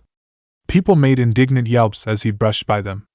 Ninja turned their heads wearily as one of Kakashi's dogs rushed by as if chasing a rouge. Woman screeched dramatically about an animal running loose. He didn't care. Naruto was miles away from him still. Kyuubi's power was incredible. He hadn't felt its presence since the bridge during the fight with Zabuza. It didn't matter how fast the kid was though, cause he could track him. Guruko weaved between two fat men and vehemently ignored an orange cat sitting lazily on one of the market's countertops. He moved so fast that his feet barely touched the ground. Leaping onto a stack of crates, Guruko moved to the rooftops. Guruko sniffed the air again. Guy was finally up and following them, but still quite far bit away. It was only bad luck that the skilled shinobi slammed his thick skull against the tree of all things. He wished he could have waited for the spandex-wearing jounin, but the dog had a horrible foreboding. His headache was back full swing, and every few minutes an image would hit him enough to stop him in his tracks before it would suddenly and unexplainably disappear again. Guruko entered the bad side of town. The dog followed the trail through back alleys and rat-infested streets. Yet he moved still further. Bars turned into foreclosed homes. Saloons turned into burnt-down restaurants. He'd entered the part of the village that had long since been due for demolition and hadn't yet because of insufficient funds. The smell was stronger now. Guruko stopped on top of an old crumbling building and sniffed the air. Naruto was down in the alleyway below. The dog leaped off the roof and onto the next with chakra-padded paws to soften the landing. He was fully healed now. Guruko moved to the front of the building and easily moved down the side of it to land safely on an old overhang. He jumped down and moved to the mouth of the alleyway Naruto was in. The first thing he saw was a rather beautiful woman with features twisted into an insane smile. A shudder ran down the dog's spine. Her silky black hair just touched her shoulders and steely brown eyes stared focused ahead. She wasn't paying him any attention whatsoever. That's when it happened. A smell entered his nose. Early morning grass, dew still on the blades, with just the barest hint of peaches. His headache exploded. Image after image raced through his mind. A bar. The beautiful woman. A broad-shouldered man holding Naruto by the throat. An old but elegant-looking house. Things he'd never seen. People he'd never met. Guruko was no longer in the alleyway on the darker side of town, but instead drifting through darkness. White glowing symbols surrounded him, but as the dog peered closer he could tell that they were cracking. Fast. What is this? Guruko barked angrily. His fur stood on end as images began to appear, half-formed images and situations, things he didn't recognize but felt familiar. Then Naruto appeared, but it wasn't the Naruto he knew. He was dressed in a black t-shirt and general black pants. Tears streamed down his face, yet his eyes seemed icy. Gashes and bruises littered his frame and there were a few rips in his clothing. There was one other thing that was different. Naruto wasn't solid. The images that surrounded Guruko seemed to be coming from the translucent blonde. No more than that, they seemed to make up his body. They were swirling around him and shifting in him. With each shift an image would grow bright and that part of him would be highlighted. The cracked symbols twisted around him like chains and spread out until they touched every corner of the dark place Guruko found himself in. There was a cracking sound. Guruko looked in its direction to see one of the symbols crumble, and with it a large group of shifting images slipped away from Naruto's form, causing him to dim. Naruto! Guruko shouted. The dog ran up to the image that smiled down at him through his tears. I'm sorry. I'm so sorry. Image Naruto's voice echoed throughout the cavern-like space. Sorry for what? What is this? Guruko half whined, half yelled. Another symbol shattered. I'm sorry, just don't try to remember. Once more Image Naruto's voice echoed. Remember what? The dog demanded. A chain of symbols collapsed around them. SHHHH, just go to sleep, Guruko. Kakashi will be back soon and your headaches will go away. They won't ever bother you again. Image Naruto said softly. I don't want to go to sleep. Guruko growled ferociously. 3 symbols fell to pieces before disappearing. Please, Guruko. It's better this way. Image Naruto declared sadly. More images fell away from Naruto's body, causing the blonde's shoulder to disappear. What's happening to you? Guruko whimpered as he moved forward. More symbols crumbled. Guruko, don't come closer. Just turn around and this will stop happening. Kakashi's in that direction. He needs you to go to him. Image Naruto said. Answer me. What is this? What is it you don't want me to remember? Guruko demanded. 4 of the chains crashed to the ground, their shattered remnants flying in all directions. Image Naruto's legs dispersed, the images freeing themselves and tugging playfully with the last chains. Your life will be much harder if you don't stop. It's easier to forget and live on. The echo of Image Naruto's words were softer now. I want to remember. Tell me what it is that I've forgotten. Guruko screamed. The last of the chains ripped apart, their broken remains falling to the ground and littering the dark floor like glowing pieces of glass. The image of Naruto smiled regretfully down at Guruko as it began to unravel. The memory seal broken. You've forgotten me. I am what you need to remember. And just like that, the image of Naruto was gone, leaving shimmering memories behind. For a moment the dark cavern was silent, the glowing pieces almost tragic, but only for a moment. The room exploded with light and sound as all the memories swirled around the wolf-like dog, their pieces clattering against each other, as they all attempted to enter him at once. Pain erupted against his skull. Guruko howled in pain, and then cried in understanding. I'm not talking to him. It would make things a lot easier if you would. Kakashi gave him a tired but understanding smile. Naruto talks to everyone whether they can hear or understand him anyway. You have to remember that Naruto's been alone all his life. I often find him talking to himself while he trains just to fill the air with noise. I think it's just his way of trying not to feel too lonely. Kakashi spoke to him quietly. Hee, so you don't like me either, huh? That's okay, not many people do, or animals I suppose in your case. Naruto gave Guruko a large fake smile. So, would you rather the bed or the floor? Naruto asked jokingly. He smirked and jumped on the bed. Hee. I gave that to you, didn't I? Shhhh. It's not a big deal. It happens 2 or 3 times a week. I'm not dying or in any kind of danger from it. Just a lot of pain, nothing I can't handle. Naruto told him gently. I never eat breakfast. Naruto said simply. Somehow it bothered him. Kyuubi will be able to heal this, so either way you'll live. However, he won't be able to heal it in time for you to avoid a few weeks in the hospital. Then you'll be behind in your bills again. That wouldn't be very nice now, would it? Hospital bills, rent, and other things. A beautiful woman with silky black hair stood menacingly above an injured Naruto. Guruko felt infuriated. She smelled like early morning grass with a hint of peaches. Why exactly are you suddenly playing mute? Hana's angry eyes bore down on him accusingly. What am I supposed to do? Should I cook some rice to bring over? Should I try to find something nice to wear? Is there something I'm supposed to do beforehand? No one's ever invited me to spend time with them before. Naruto demanded in a panicked voice. I told myself that they'd come for me if something bad happened. It helped me sleep at night, you know? I know it's stupid and I shouldn't have, but I wanted them to knock on my door this morning to see if I was okay. I know that's stupid and selfish. Naruto admitted calmly, but his hands were shaking. Sometimes I pretend that they care as much about me as I do them. He flinched at Naruto's words. Besides, I take up a lot more time than the others cause they're a lot smarter than me.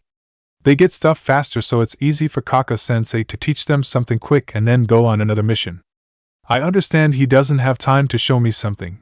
I know he gets frustrated when he's explaining stuff to me. Not as if it's the first time I've been told I'm too stupid to teach. He felt arms tighten around him as Naruto drew him closer. I knew you were just being a drama queen. Naruto told him teasingly as they sat together at Team 7's training ground. God, I hate this job. He heard Naruto's worn-out voice mutter in the back of the bar. Sorry. I'm so sorry. Naruto brokenly whispered through tears as Naruto buried his face into his fur. What are you sorry for? A scent familiar to him entered his nose. A smell of early morning grass with a hint of peaches mixed in with forced sex and ash that mingled with the aroma of sushi. 2 humans had done it. He couldn't place it, but he knew the next time he smelt it he would rip them apart. Please, I don't want anyone to know. Everyone, they already think I'm useless. I don't want them to think I couldn't handle that. I don't want them to know what happened. Naruto begged him, tears at the corner of his eyes. Don't you ever think something like that was your fault? I talked to Tsunade-sama, the new Hokage, and she's gonna take me on as her student. Sakura cried out happily. Sadness filled him as he looked at Naruto's stunned face. Sakura stole something from Naruto without even knowing it. Guruko whined and cried all morning to go with me, so I brought him to shut him up. I did not whine, I demanded with dignity. Naruto smiled at him, and he was relieved to find it was a real one. It's alright, I know why we didn't celebrate it. My birthday's also the day that Kakashi's sensei died. You know, the whole Kyuubi attacking the village and got sealed into me thing? Naruto laughed, but it was hollow. You work 3 different jobs. You're exhausted all the time, no matter how hard you try to hide it. I can see it. I have never failed a mission because I was tired. I've completed all the assignments given to Team 7, and I've only missed training every once in a great while. What happens during my own free time is my business, and no one else's. I don't care about the stupid missions. Naruto, you can't keep doing this to yourself. It's not right that your rent is so high and that the only things you can afford to eat is rice and ramen. It's not right that a 13-year-old works at a bar to make ends meet. The world isn't a nice place. You either have to grow up or die, and I decided that I slightly like living. An argument held in the middle of the forest. Hurt and angry against defensive. Naruto against him. Aren't you going to eat?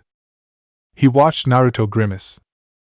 It's already 6:20, I'll eat something when I get back. I paid a lot of money for it, put a lot of thought into what I wanted. When I opened the box and pulled this out, the shopkeeper purposely designed it to look like a clown's clothes. He looked me straight in the eyes and told me he hoped it would kill me on a mission, that an enemy Nin would find me an easy target. Naruto's voice sounded so resigned that it hurt. I'm a comrade, a fellow shinobi that they feel obligated to protect because I'm not good enough to do it myself. I think that's the difference between a comrade and a friend. A comrade is someone who you work with and protect because you have to. A friend is someone you're with because you want to be with them and protect because they're precious to you. I'm here for you, I'm your friend. And it was the absolute truth. He would be Naruto's friend no matter what happened. So, how do I look? Like shit. Sometimes lying is nicer. And look where it's gotten you.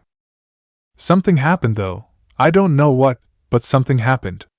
Naruto was already the smallest kid in class, but he started losing weight. His body started showing physical signs of sickness. The scariest part was that Naruto never said anything about it. With fear lacing his voice, Chuji told Shika and unknowingly, him of the academy days. Are you alright? Fine. You want to talk about it? No. Alright. I'll be here if you do. Thank you? And he meant every word. What's this about heart damage? Naruto's had heart damage since he was very young. He felt his own heart clench as warm fingers ran through his hair. Guruko, I'm going to go take a shower, alright? Fine, just don't take too long, Shizen will be here in an hour. Naruto wasn't in the shower. In fact, he was still fully dressed, his jacket the only article missing, laying on top of the toilet seat. The blonde had his back against the tub with his legs sprawled out in front of him. That wasn't what Guruko was staring at though. Naruto's face was struck with pure horror as Guruko caught him in the act. From his elbow down 6 long inches sat a row of deep bloody cuts, some could be considered gashes, on his right arm. Naruto's left hand held a sharp, blood-covered razor frozen in the midst of cutting another jagged line into his right arm. Naruto moved before he could even blink. Blue-tipped fingers stretched out and touched his forehead. The last thing he heard was the continued buzzing of an alarm clock accidentally set wrong. Then half-remembered words floating above him. A man with short, light blonde hair standing above him with a greedy twinkle in his eyes, pupilless blue eyes. He smelt a small trace of bloody as a seal was drawn on his forehead by the man above him. He couldn't move though, couldn't even really see. Then the image wavered and a hot, not painful, but unpleasant shot of chakra ended all awareness. He remembered everything. That's it for part 6. Thank you for watching and see you in the next video.